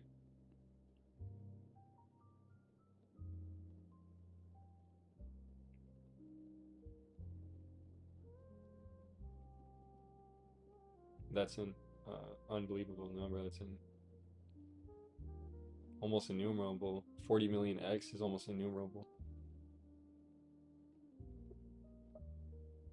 But Jensen Huang knows what he's talking about.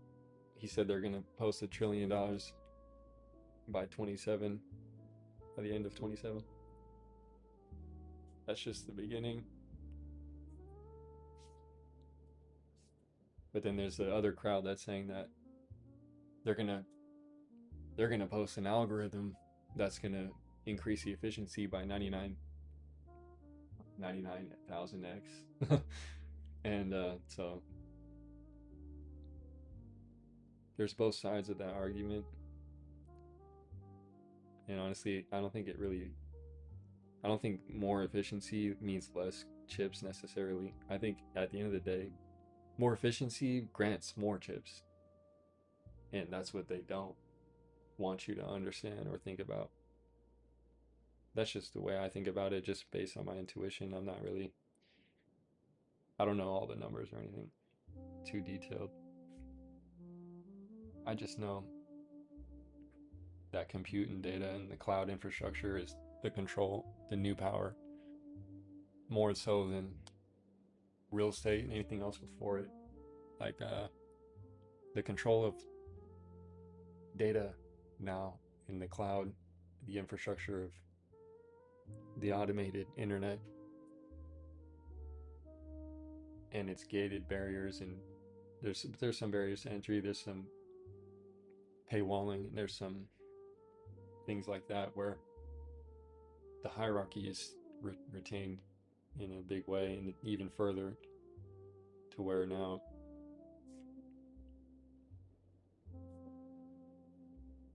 the asymmetry is almost expanding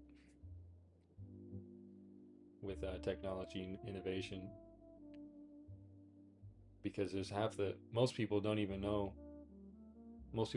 about AI and what's really happening with NVIDIA and things like OpenClaw, these agentic interfaces that are happening, and most people just know ChatGPT and Claude or whatever, but it's way beyond just coding and just LLMs at this point.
So that's the thing. Right now, we're about to close the third hourly candle of the day above the low a day. So if we were to close the third hourly candle below the low a day, then it would be more significant. But we close it above this high, the low a day in 4 minutes, and then we go below the low a day after, then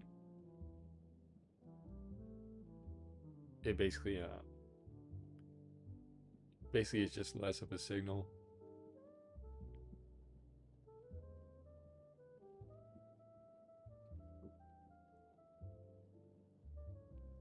and it would just mean that you'd have to wait a little bit longer for confirmation, something like a pretest, and then a lower low, a new lower low.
Let's see, this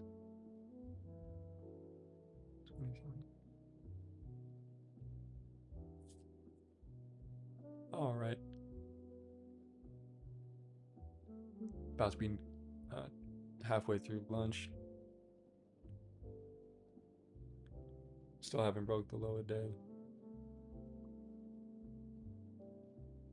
I'm gonna switch this up, and I'm gonna go use the restroom and make a quick sandwich for lunch. I'll be back.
All right. Sorry, the chart. I think the chart might be stopped. No, this chart's still working. Okay, cool.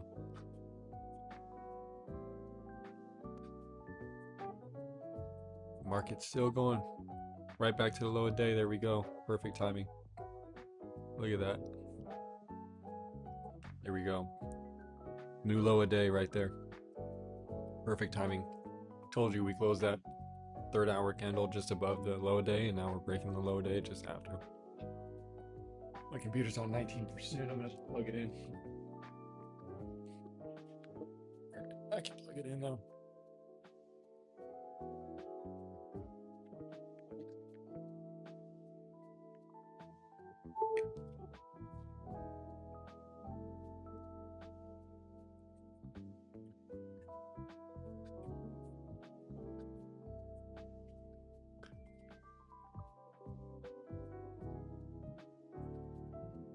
All right, let's see what it does here at the low of day.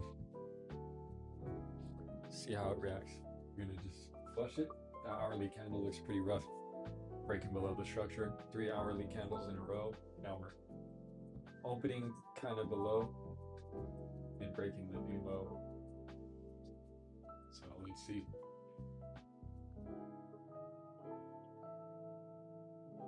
Looks rough from yesterday.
Okay, so now it's a test to see how long do we hold below this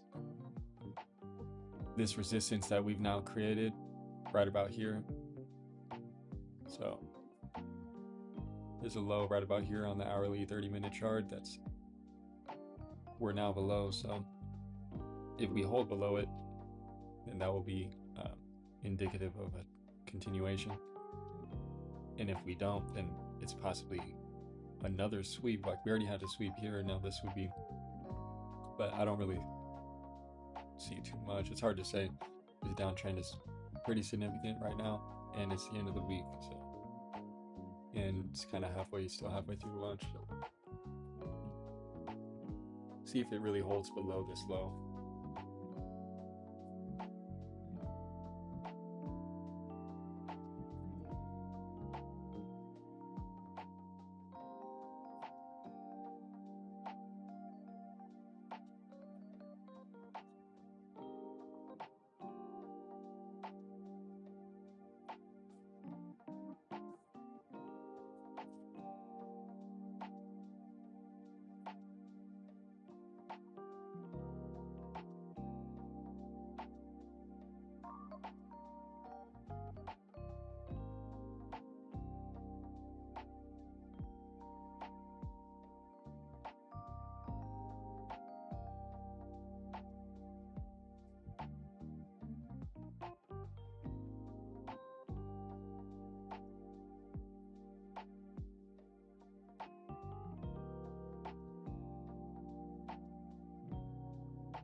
right back at that low a day.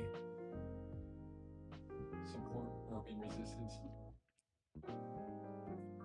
Looks like a wick on the 30-minute chart. The hour looks like a wick right there.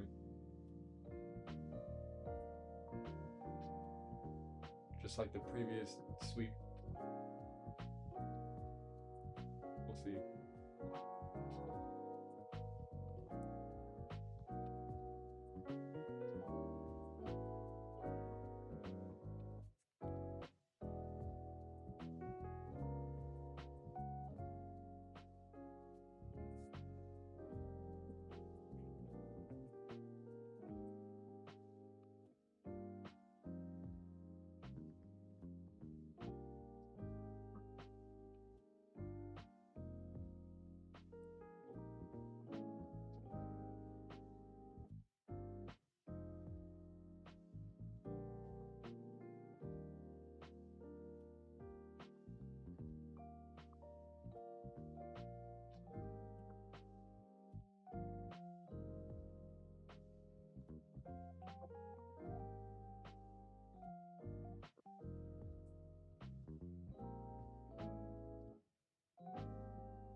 8 minutes until lunch is over. Still, price action's kind of crabby here.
All right, still there. 5 minutes till lunch is over. We can get some price action.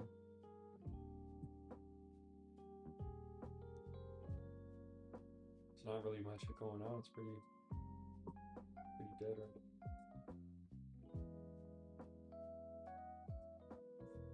Trump's delivering some remarks to American farmers or something right now. So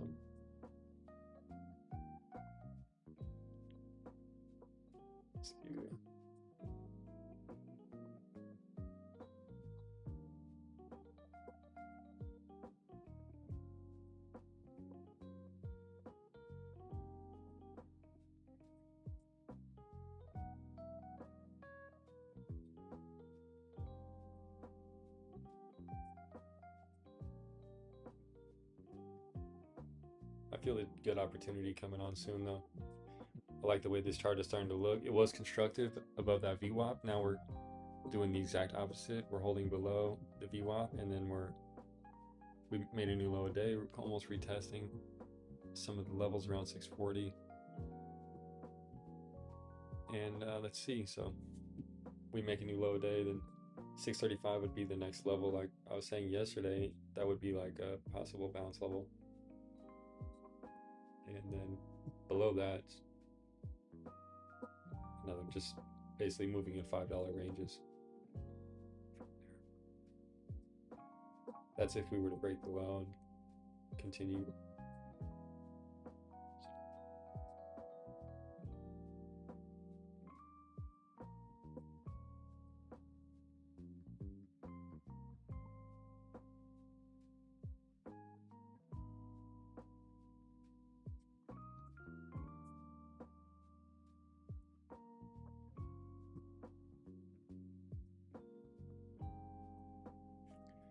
It looks like Trump is going to be speaking later today at about 2:30 p.m. Well, it's after the market closes at 5:30 p.m. on Trump to deliver remarks at the Future Investment Initiative. That's pretty interesting.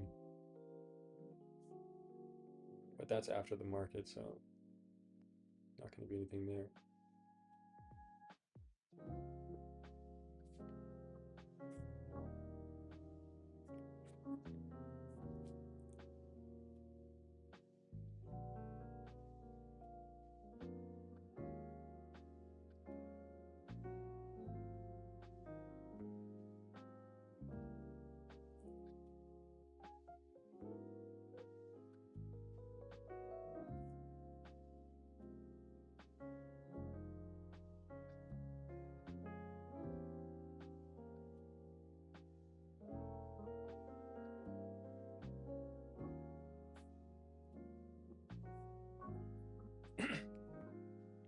All right, so the VIX is still up 7.8%. The VIX is at 29.59, almost at 30. That's really the main signal right now, is the VIX right around 30, so keep a close eye on that. The only things that are green today on my list is Netflix up 0.3% and Micron up 2.5%. First Solar still up 2.7%. SanDisk and Vistra are up about 3%. Everything else is red, including Apple down 2.2%. SPY is down 1% here. QQQ down 1.27%. The Nasdaq, Nvidia down 1.4%, as well as Intel, SMCI, Google, Microsoft. Tesla down 2%. It's a really rough market today, and the market, we're not even down too much. I guess it's 1%, but from the open, it's probably down half of that.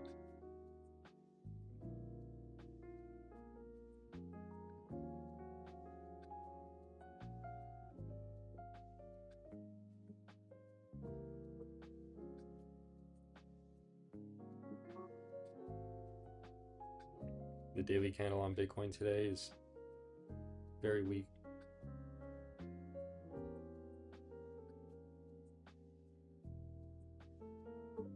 Down to 66,000 on Bitcoin. Some people are saying this is the bottom on Bitcoin at 65.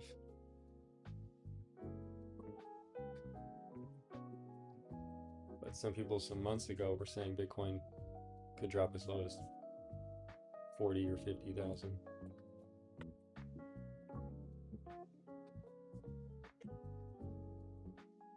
Lunchtime is over. Still right there at that previous low.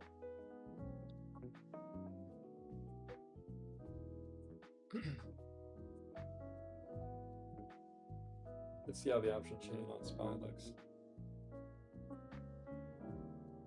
636 put is 58 cents.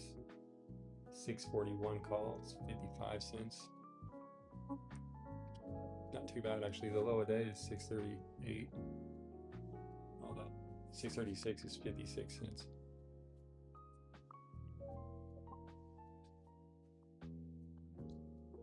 No trade though, but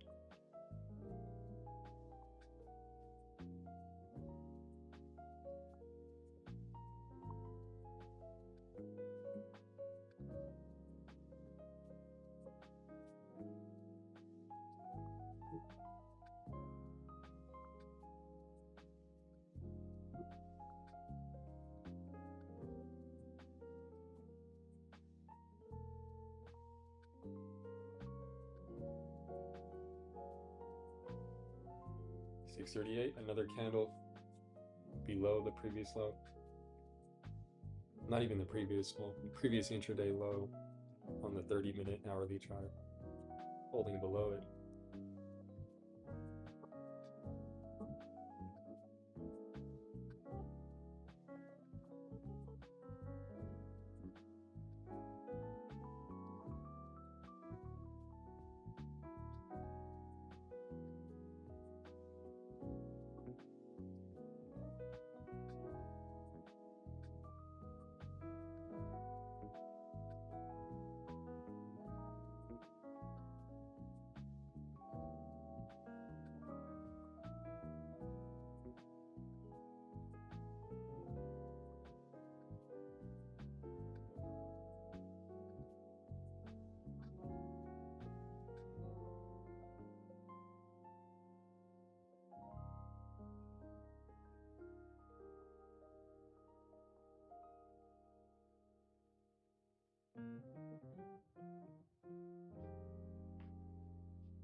Yeah, that's crazy.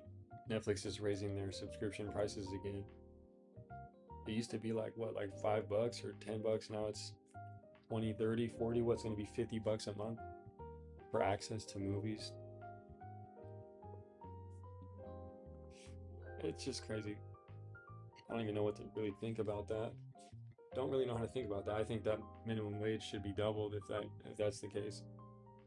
Or they should bring back the Blockbuster. They got Redbox, but they should bring back Blockbuster if anything. Someone should. Someone should bring back Blockbuster.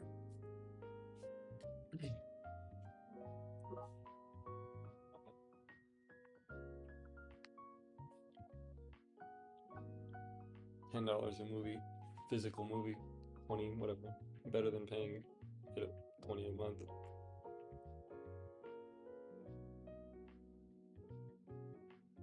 Especially if you get to own it, keep it. That's the thing.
Going for that low a day, get 638. Let's see.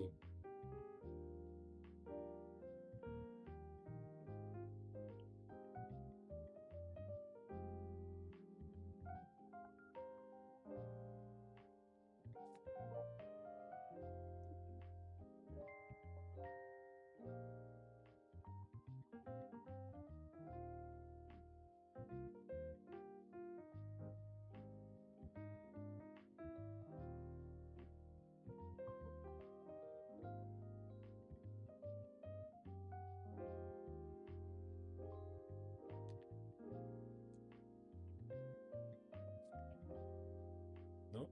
There's a green candle. Double bottom? Oh wow. What's happening?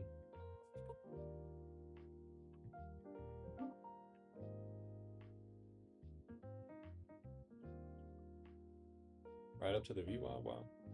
Okay.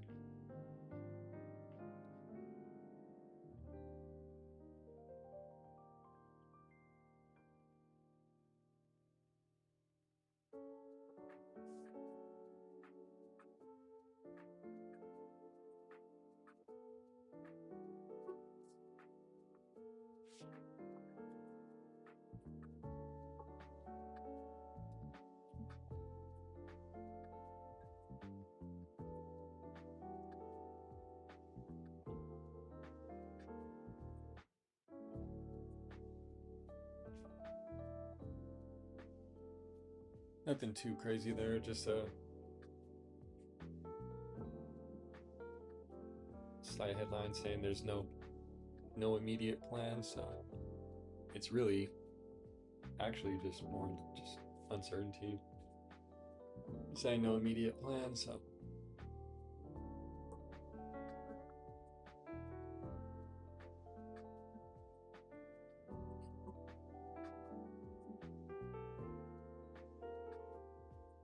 saying they expecting the operation to end in weeks. Ground troops on the interesting. Marco Rubio. Maybe getting closer to a bottom than anything. Let's see what happens here.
That bounce didn't really do much. Is it gonna go right back for the low day again? Let's see. Market is still really weak.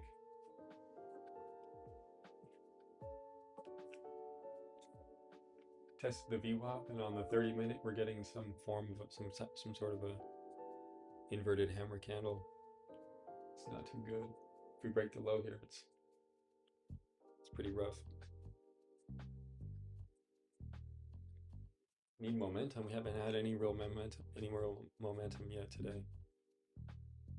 We've been inside the first 30-minute range pretty much. Like, we're barely outside of it now. The first hour, 2-3 hour range.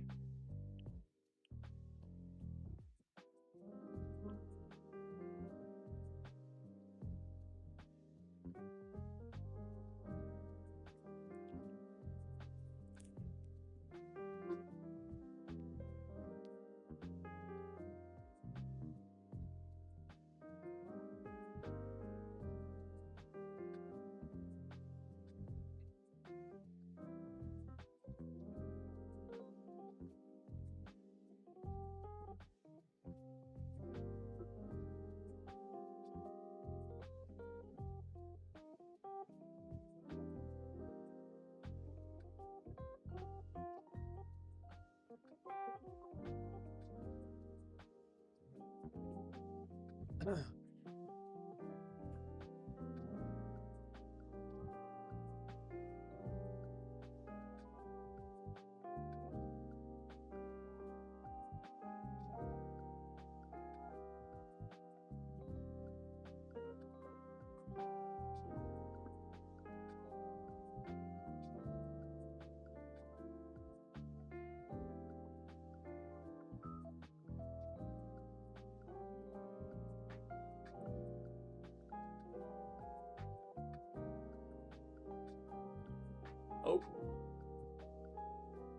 gonna break below 638.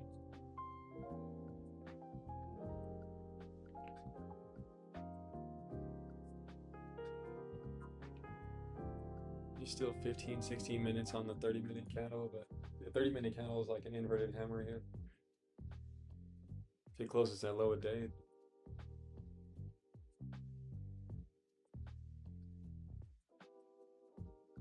let me see, is this still working out?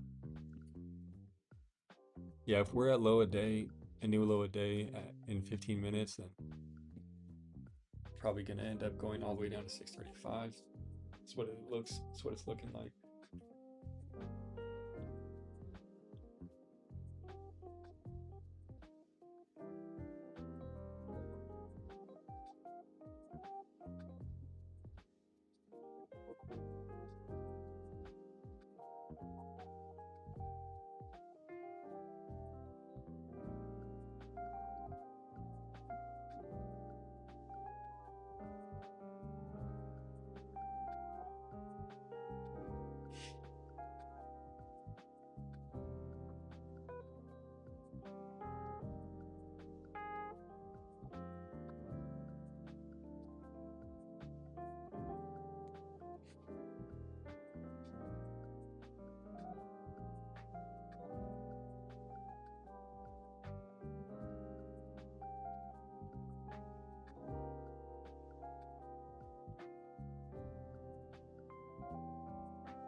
Weekly low, monthly low, quarterly low, maybe even a yearly low at this moment.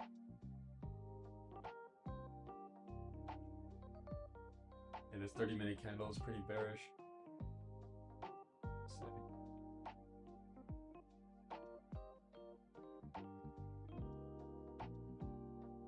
Okay, there's the low a day. 638, 637.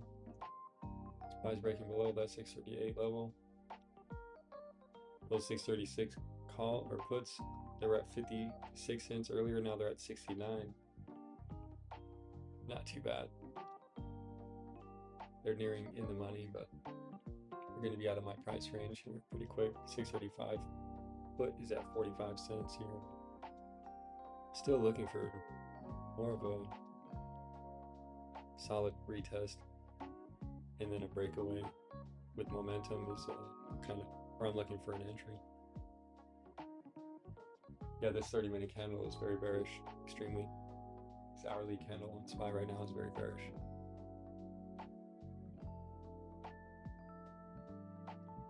Let's see.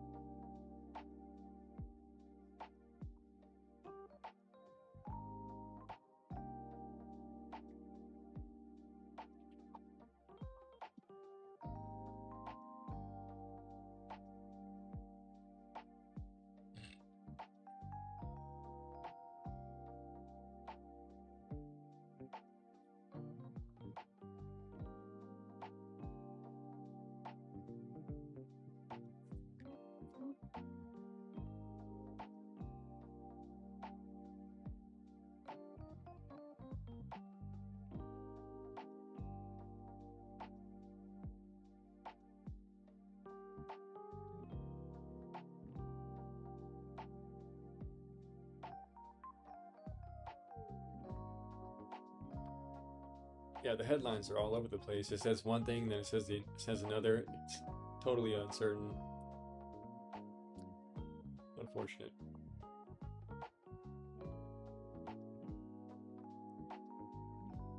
$637.80.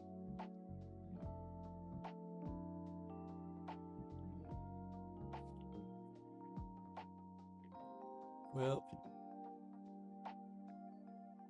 still going down here.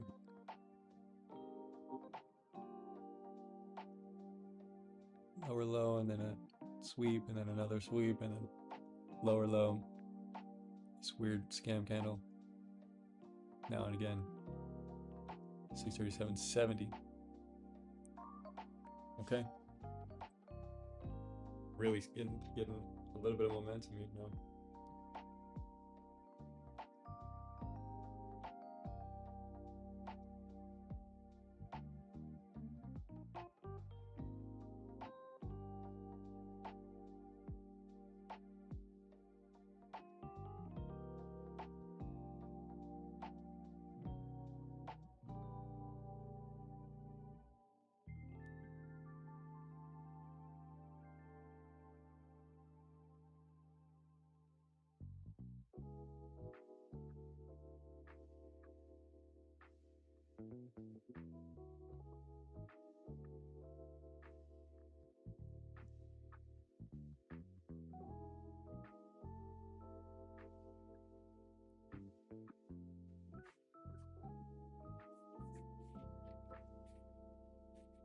$637.60.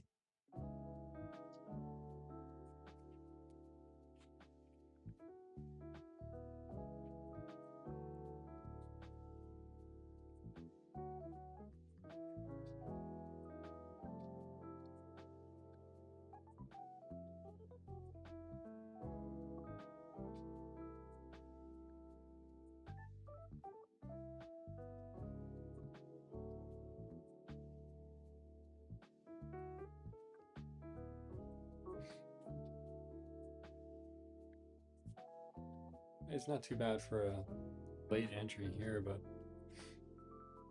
it's kind of asking for it. I probably want to get a cheaper contract. Like 634 put is at 31 cents. Just for the risk to reward, but not taking an entry at all right now. Still only 22 minutes after lunch.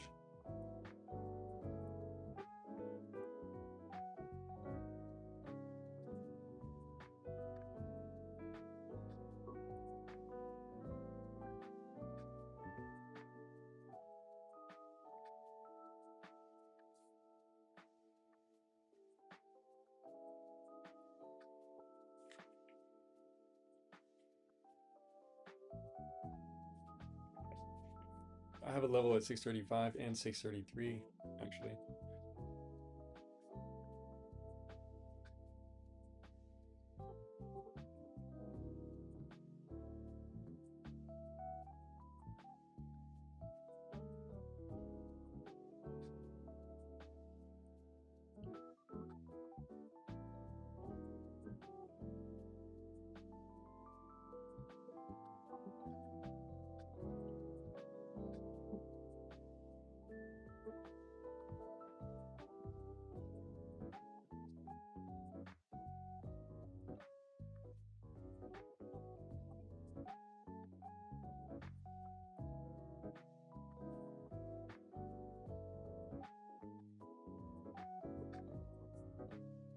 This is kind of, I feel like this is similar to the setup that I was thinking about yesterday, I believe, where, for instance, like, just as an example, like the 634 put on SPY here is 30 cents.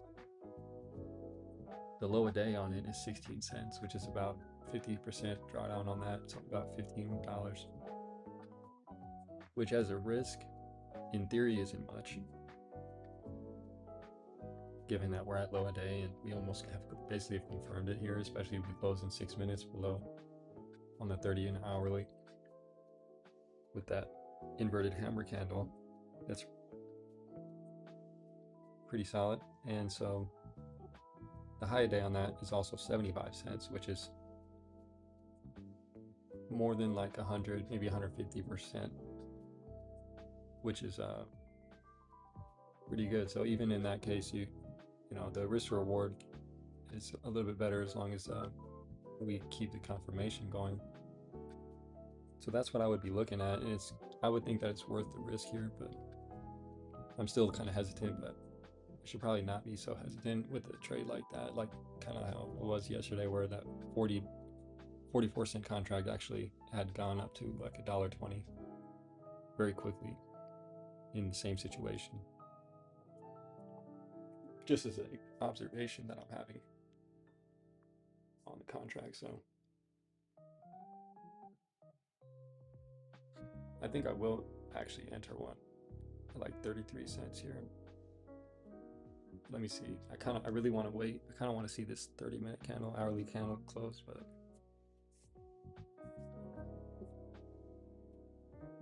it's a whole 5 minutes until that. So I'll just take the entry here at 33 cents. Boom, I'm in. Took the 634 put for 33 cents.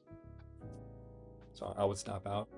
If we do completely just disrespect this whole setup in confirmation that we have going here, then I will have to stop out at the contract at about 15 cents, which is about a 50% loss. And even slightly more than that is not a big deal. So I can withstand the volatility on this contract. I'm entered in at 33 cents. It's at 33, 34. So if we do break below 36.37, then this contract has some juice, potentially has room to run, and there will be confirmation after the next 4 minutes. So that's where I'm at right here. Took a small entry, just a $33 contract. Really doesn't have too much of an effect on my account. It's a bit of an earlier entry, but it's really a late entry given the setup here. So contract's at 39 cents, so it's already up like probably 15-20%, but I'm going to be patient here because I want to see the confirmation and the move below 637. And then we'll see if we can get a real extension here. If this goes up to like 50 cents or more really quickly here, then I'll probably just exit, just take the W on that. It's at 41 cents already, but we're not below 637 yet. Pretty quick entry there. Let's see how we're below 637 there. Contract's at 44. We're getting some type of a decent candle. Okay, 47, 49. All right, well, the contract's already playing out really well, pretty much instantly, so that's pretty solid. If we do get a nice move right here towards 636.50, I want to see the contract a little bit over 50 cents, and I'll go ahead and take that. I'm not gonna hold it. It's Friday. I'll take the little profit, take the little W, because it's pretty helpful for my account here for going into next week. Let's see a little bit if we can go down a little bit more here, just before this, before the confirmation at 10:30. Well, 1:30. Let's see.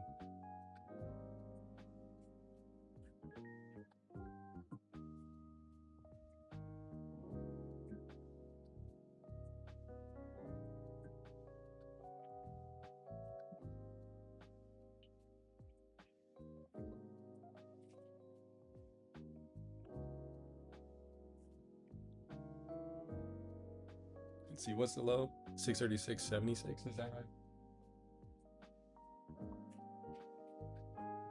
Yeah, 636.76. is the low so far. Kind of breaking it a little bit. Okay, right here we're kind of breaking. Let's see. A little bit of momentum here will be all I need. 69. All right, contract's at 52. I'm gonna just take it off here.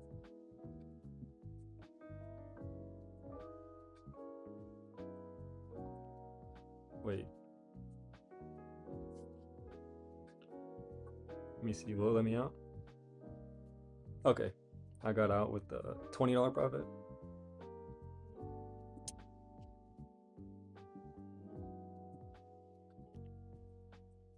That brought the account right to $100. That's pretty nice.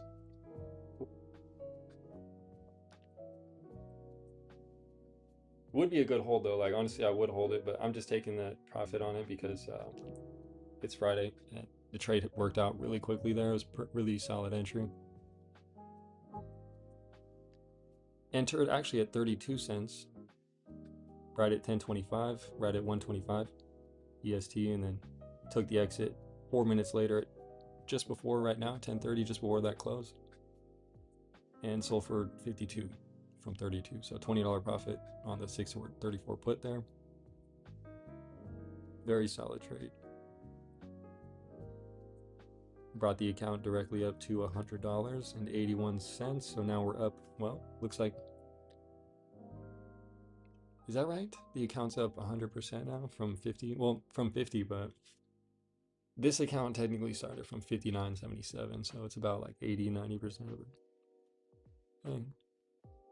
Took a quick trade on that scalp, or took a pretty much a scalp on that. It was a good setup, good entry. I described the entry before I took it there. It's the same entry as yesterday, which I missed, so I took it today. Without hesitation, it's worth the small amount of risk. So I'm gonna stay though a little bit longer and see how this continues, because honestly this price action is starting to get interesting. I kind of like it. That contract is still at 50 cents, 634 put. But if we don't continue here and we bounce at all, it's not worth holding the contract. So it was a good entry, good exit. I'll take that W, especially on a Friday. That's all I needed there.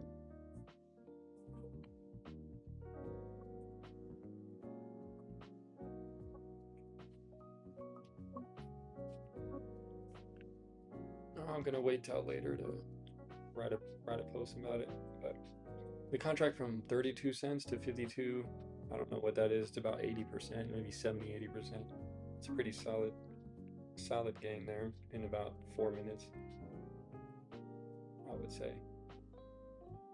And the risk was like $15 realistically. So that's the kind of trade that I'm looking for. Kind of just scope out that type of I don't know, I would call it like, you can call it like an asymmetric bet. But I'm trading based on a lot of different factors, but I like to think about the contracts as their own entity, which they are. But the contracts and the price in the chart and the technicality of the contracts themselves is very distinct and correlates and gives you that asymmetry that you need to be able to have some type of certainty in certain situations. But there's no guarantees, obviously. Maybe it's more effective to follow the flow directly and look at the volume of trades coming in actively on options, and following higher quality, higher value traders, or flow, dollar value, basically following the money. But there's just a lot of different things that you can use, a lot of factors you can use to increase and widen your perspective and your capacity for understanding the markets at any given time. And it's the most volatile, difficult when you're intraday trading.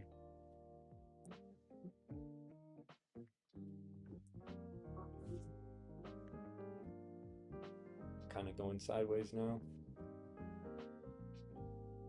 Honestly, that's exactly what I was expecting though, is that 130 candle closed at a good spot, but then the next 5-minute candle, we're literally just inside of it going sideways, which would kill the contracts a little bit.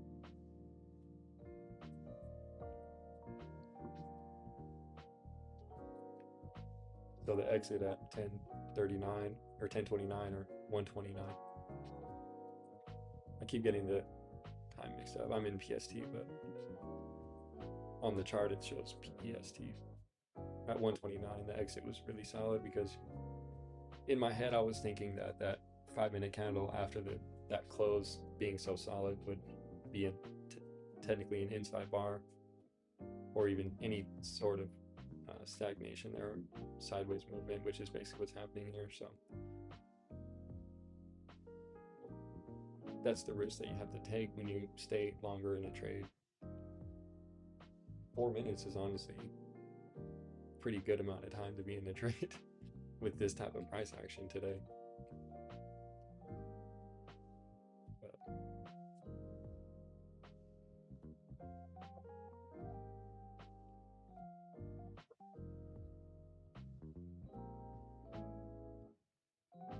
SPX is down 1.1%, NASDAQ 1.4%, Dow Jones 1.1%. Just continuing the uncertainty. Fear and uncertainty index is down to like 15, 16. But this is nowhere near as bad or weak, not even close to how it was last year in April, where the low was. That sell-off was much bigger, way faster. There's daily candles that sold off multiple support levels like they weren't there. We're not doing that these past few weeks. We've been respecting support, gradually climbing down, mostly gapping down, and then selling down at the end of the day due to headlines or whatever else. This is a much more constructive pullback these past weeks versus last year. It was just a sell-off that just, I can't remember exactly what it was, but whatever, the tariffs, when the tariffs were initially announced, and the market dropped like 10% quickly, and then another 5 or something. And that's not what's happening now. We're slowly going down, basically going sideways. Just the past few days, we've been actually making a lower low on the market, and on SPY and NASDAQ. So it's really more of a stagnant, slow downtrending market, and not a panic selling, not a fearful market, not really much of a not much of a correction. We're barely entering correction territory at 10% on the NASDAQ today. The S&P is probably down 8 or 9% from the all-time highs right now. So it's really nothing too crazy.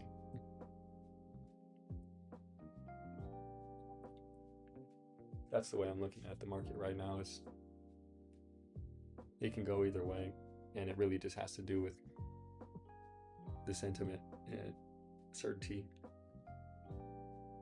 And you'll see that on the chart. That's what the chart is showing.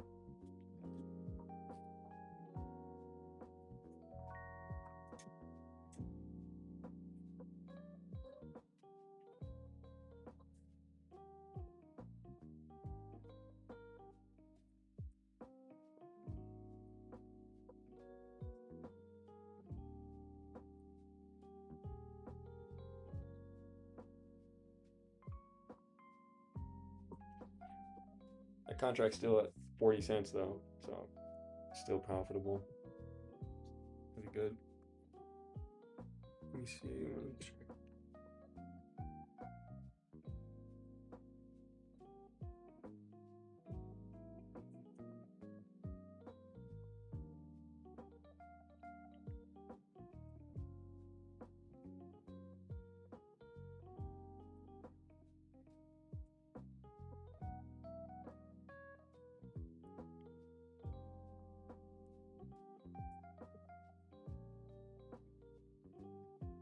Yeah, I think that was the best trade yet so far. For sure, it was almost a perfect trade, to be honest. I can't say anything's perfect, but that was pretty close. But It only took that was literally 4 hours into the day, 3.5 hours into this stream, looking at the market, watching SPY, just staring at the screen. I'm just reading Twitter. It's not too much to talk about, just following the charts and just feeling it out. It's the best way to trade. Not too much noise, not too much nonsense. I'm really just trying to focus on the chart here and create expected value, positive expected value over time.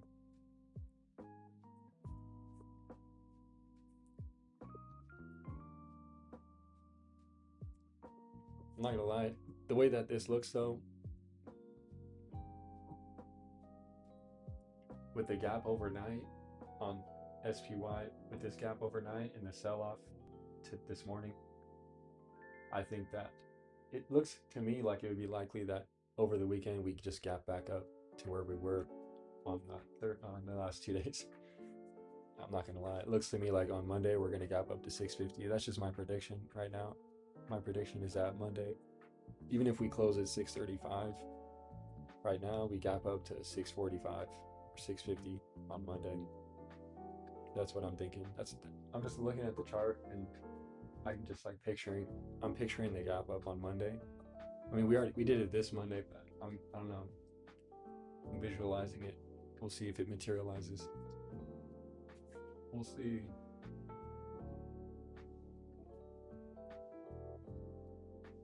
It's almost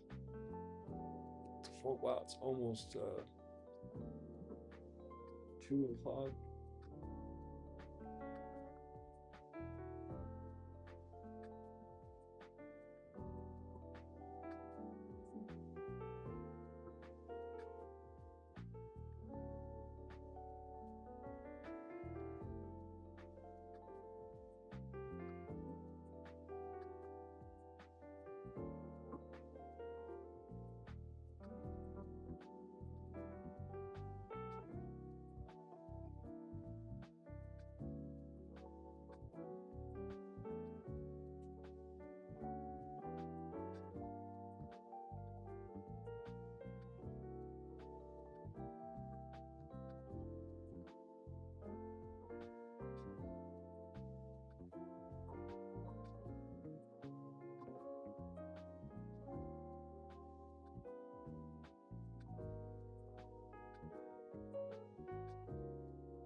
$636.50.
a day.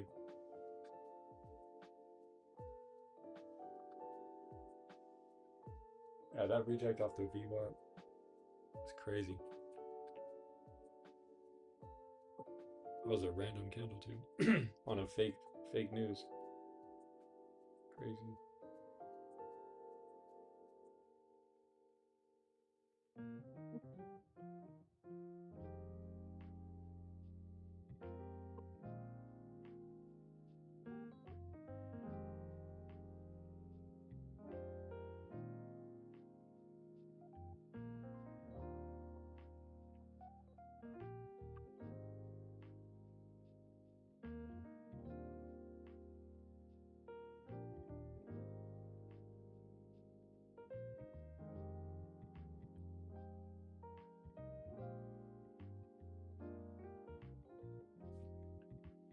My phone is overheating up.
Just a little something.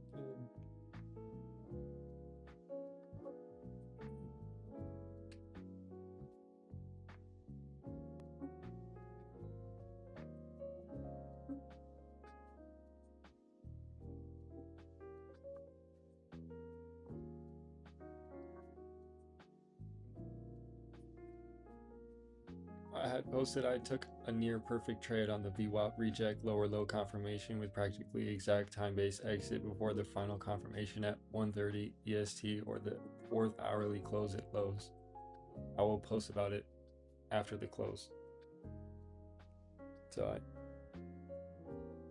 I don't have time to do that right now, but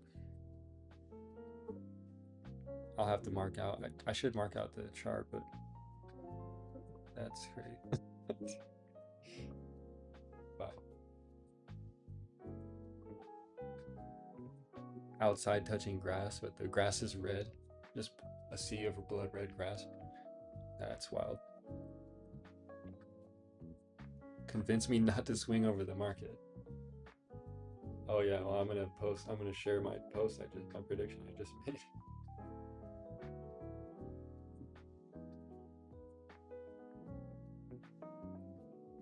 Convince me not to swing over the weekend. And I just said 4 minutes ago, my prediction is if SPY closes at its low today, even if SPY closes at its low today around 635, it will gap up to 645, 650 again next week. Probably nothing though. That's funny. Well, let's see, is he going to take my advice? I don't want him to take my advice because he might lose money. I'm not recommending swing trading over the weekend, but in theory, if you're a risk taker and you have money to risk and you have a little bit, you can take a little risk, then in theory, it's worth it. I would think it's worth it. But of course, if you're a real trader, you should be risking no more than 0.5 or 1% of your portfolio or your account size at any given time, or some people say their net worth, whatever, but however you want to look at it. But yeah, I think it's pretty interesting.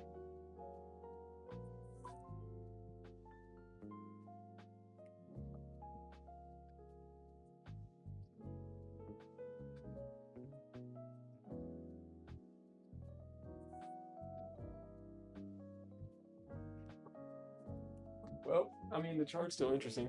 We're still at the lows and kind of continuing the downtrend, so.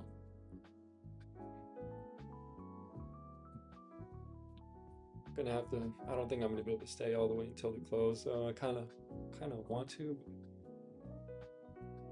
I got some other things to do and kind of already took the trades. Kind of could get boring. It is already kind of boring, but I'm just looking at the chart, trying to refine the skill. Trying to refine the skill of discernment. Trading is just one level, one abstraction of that. There's so many other things in life and so many other aspects in life that you can use to your experience and that clairvoyance that you can build to make better decisions and create real value, not just extracting value. Like day trading is kind of like, maybe you could think of it like extracting value systematically, strategically, and that's a great thing. It's a great thing to do. It builds a skill, it hardens you. But there's another thing in just creating value, building a company or building a business or networking with people to help them help you and things like that, where it's mutually beneficial. That should be the ultimate goal, and to create something lasting, or to even just to invest enough to create assets that are lasting. Trading is just one very small pathway towards that.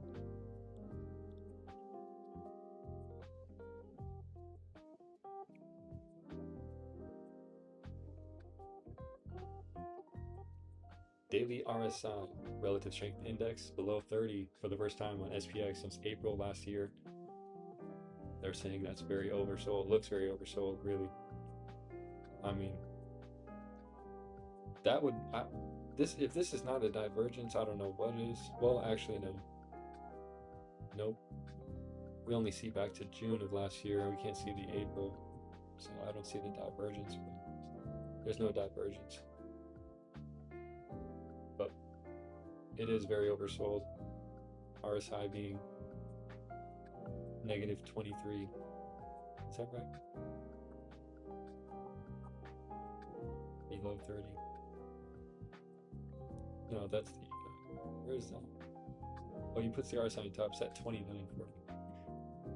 I guess this indicator is above and below the chart. It looks pretty nice. There we go. Lower low 636. Wow. Here we go.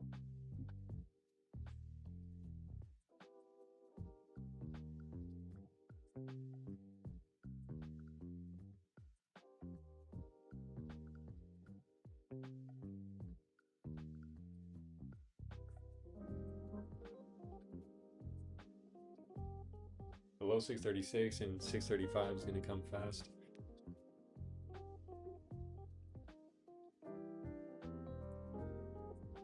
$635 and 633, and then if even then 630.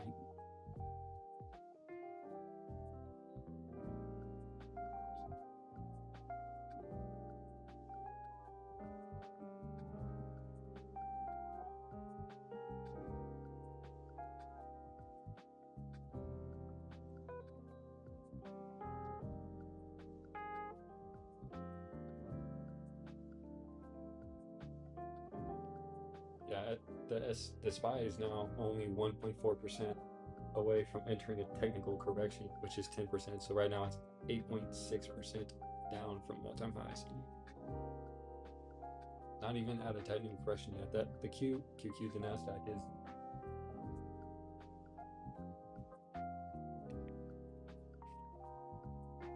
There's always some sort of divergence between the S&P and the Nasdaq, and then even further between the futures markets and the index regular market hours, the ETF index markets.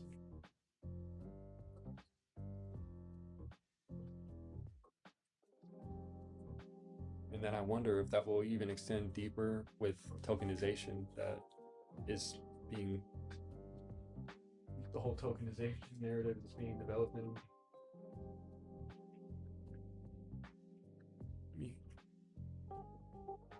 Laptop's 50%, I can move it back.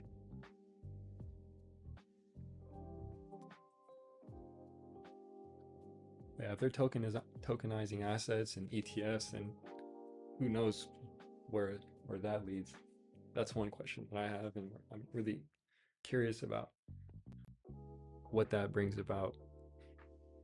The whole decentralization, putting doing tokenization on the blockchain and opening up markets in a new way. Curious how that's gonna look. And this is crazy. From the overnight open, just a straight downtrend, basically a straight line down here.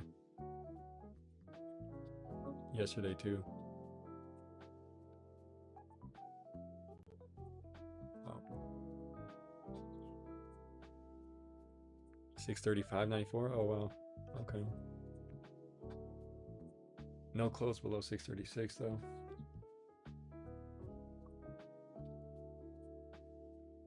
Now we are entering the final 2 hours.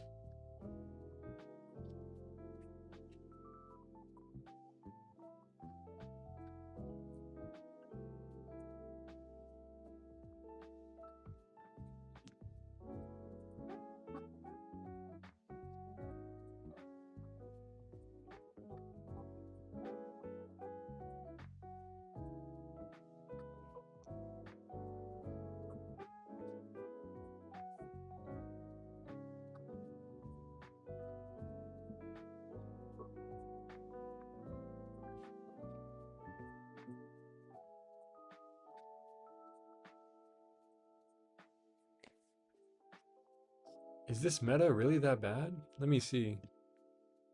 I keep hearing people talking about how meta is cooked. That's not even, I mean, maybe, yeah, I mean, 600, 520, it's pretty rough, but I mean, I don't look at that as that crazy. Let's like look, pull up the 3-day chart. This is not, you know, I really don't. I wouldn't even be worried. Like, if we're being realistic, the S&P last year around this time in April, this was the low. We're already below that on the S&P. See? The S&P is below this low here. This is that same time frame. So, in my opinion, Meta is at a good spot here. We have an open gap right here above this crazy candle. This is mostly noise, in my opinion, even if it goes lower here, but this is all a buy zone on Meta. Really nothing to worry about. I mean, look at this. Look at the weekly chart. I mean, come on. This is that $90 low. 2022 October. 2, 3, 400, 500. Wow. It's just like that. Absolutely insane. We've been going sideways for about a year now. We've been going sideways, so I wouldn't be worried about Meta until we break below these 450, 400. This is nothing to worry about. It is a big candle. This is the 15% weekly candle. 12% weekly. Yeah, I mean, this is really, I don't know why. Does this really only go back to here, 2012? May 1st, May Day, 2012. May Day is when they removed the traditional commission rates back in 1975. May Day 1975, May 1st. The Federal Reserve removed, the SEC removed standard commission rates. Yeah, I don't think Meta is that crazy. I think Meta is actually solid. I think buying Meta here and dollar cost averaging is really the only way to go if you're buying Meta, but I don't own Meta. I actually would rather buy Nvidia straight up right now. Just buy Nvidia, AMD, Tesla, Apple, those four. I would just load up on that. That's what I would do. And then there's other names that are like growth names that are cheaper, like 10 to 100 to a few hundred billion that are worth it, that are pretty solid. But they require more research, more attention. You have to be okay with more volatility. The volatility on Meta is not that crazy, let's be honest. You see how fast it went up from $90 to 500? It's only down like not even 100 points. Not even 20%, down 15% in 2 weeks, whatever. The market's down 8 to 10%, and even the market is weaker, which in theory doesn't make sense, but the market's down below the previous year low, or the previous low last year in April. Meta's not. Meta's down more. That's because Meta's like a 2-3 beta stock. It's really nothing to worry about. SPY going lower, 635.90. Wow.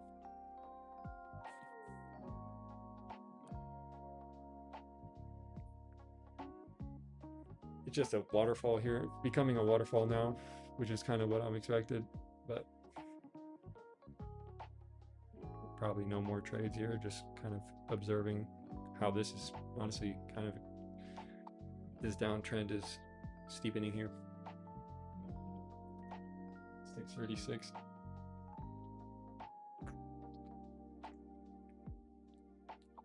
VIX is over 30 by 6 cents. We're at a really interesting spot. The VIX is just over 30. SPY is at low today, just below 636. We have levels at 635, 633, 630.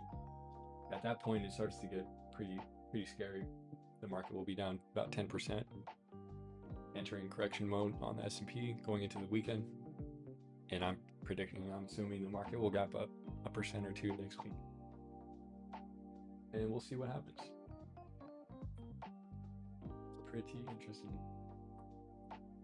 The VIX is the most interesting thing right now. Is the VIX being over 30. It's definitely is increases the uncertainty and fear in the market by a lot. Well, that's where it's coming from. That's the gauge.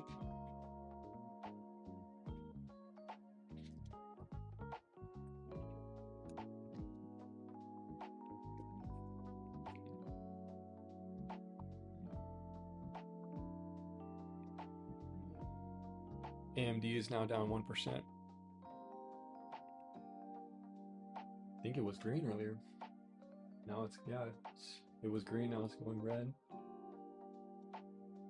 Micron, First Solar, SanDisk, Netflix, the only thing's still green.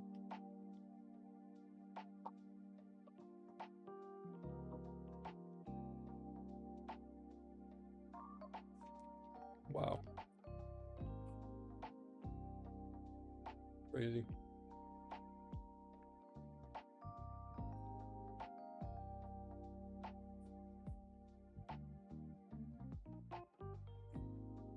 I'm gonna switch this music up real quick, going into the, let me just move this into like right here.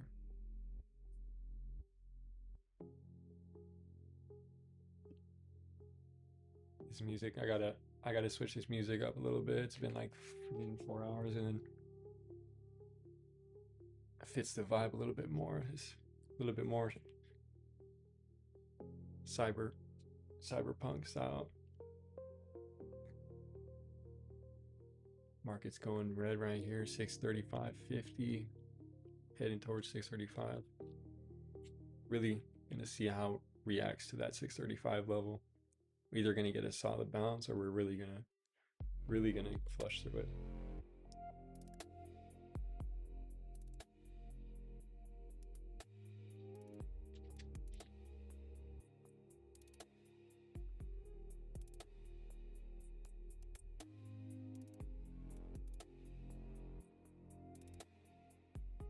I'm using 76% of my GPU, 10.6% of my CPU. I don't know if that's good or not. I don't know what that means. That's pretty high though. It's a good thing I'm only doing one thing on my computer at a time. I need to get a screen, another screen though, honestly.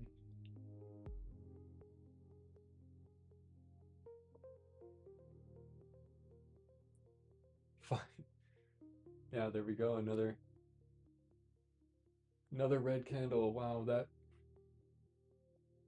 getting pretty weak.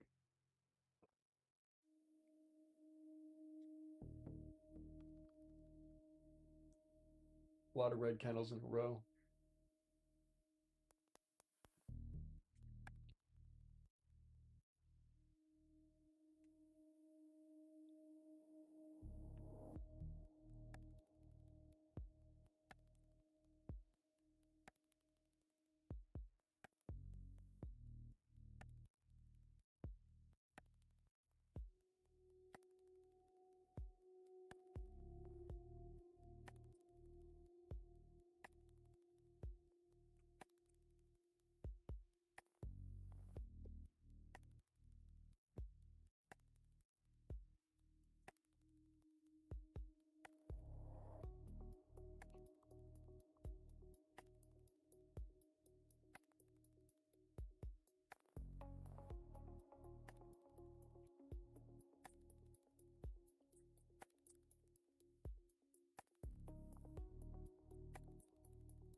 Oh,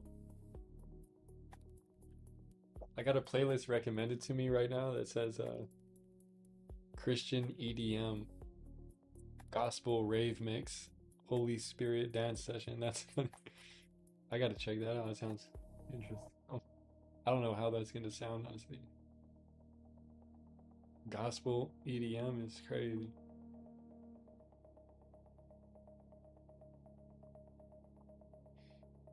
That just sounds good. It sounds funny.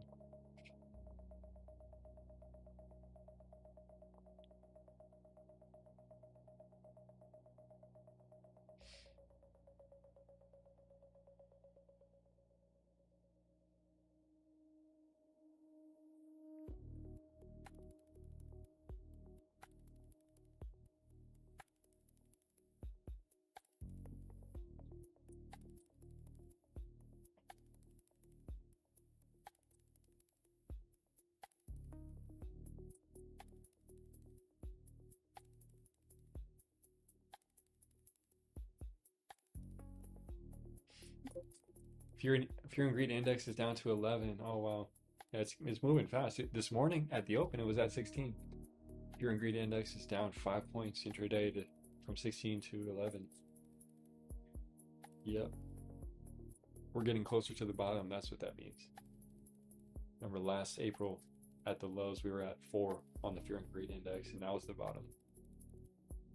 Just as an observation, it's not nothing is for sure here, but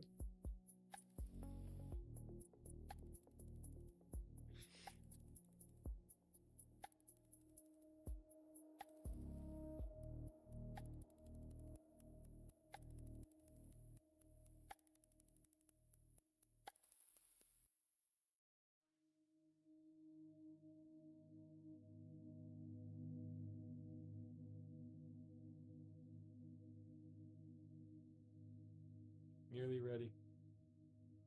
Almost down to 635 here. Yeah, that's crazy. 630 down to 11 on down to 10 on the Fear and Greed. Fear and Greed down to 11, 10. That's crazy. So we're getting almost there. I was gonna make a post about the whole thing I was talking about the other day, where the Fear and Greed index had a low of 4 April last year in 2025, and then moved all the way up to like 67 in about a month, literally a month's time, and the market made a new all-time high. So, and just comparing that to now, where about a month ago or two, I think we were around a similar level on the Fear and Greed, and now we're down to 10, 11. That's really what the bigger picture is. Fighting against itself right now, kind of. It's just a matter of time until we get the bounce with certainty.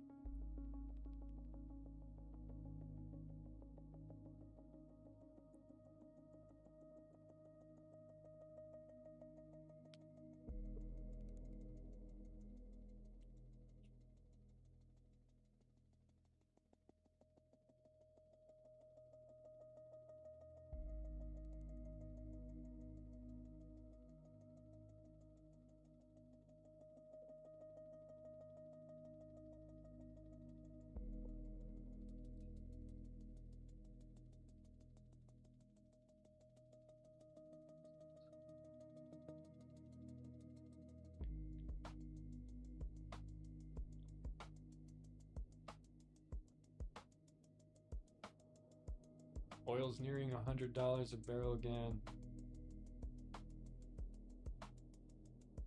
with VIX above 30. VIX is actually at 31.22 now, so this is getting pretty serious. So could be seeing the beginning of the entering of a little bit bigger of a downtrend and a correction.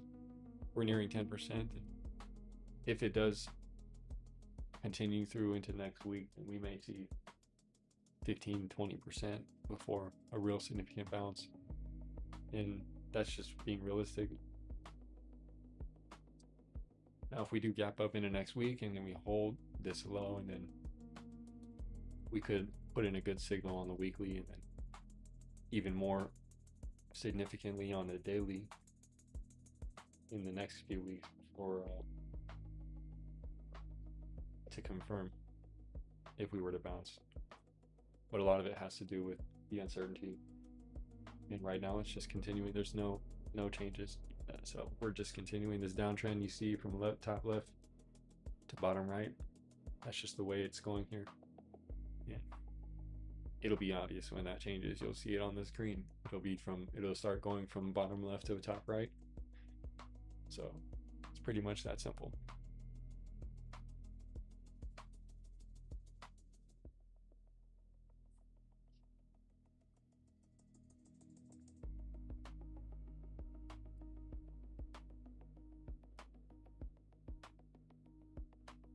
It's hard to trade this downtrend though, to be honest. A little bit difficult to trade. These candles are pretty small. These small little 5-minute candles just going in the same direction. Just the confirmation is sparing.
All right, give me one sec. I gotta use the restroom real quick.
All right, so getting kind of a bounce a little bit. Is this still working? Gate 220, 1120.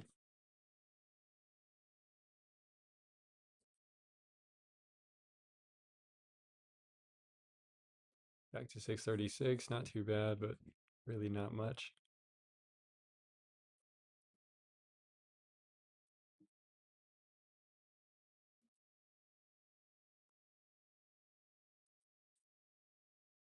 Well, it's about to be power hour, so I think I'm going to go ahead and get out of here. And I got some things to finish from yesterday with writing I was doing, and I got to really get some more food, probably get and got to go outside and do something in the sun, get outside.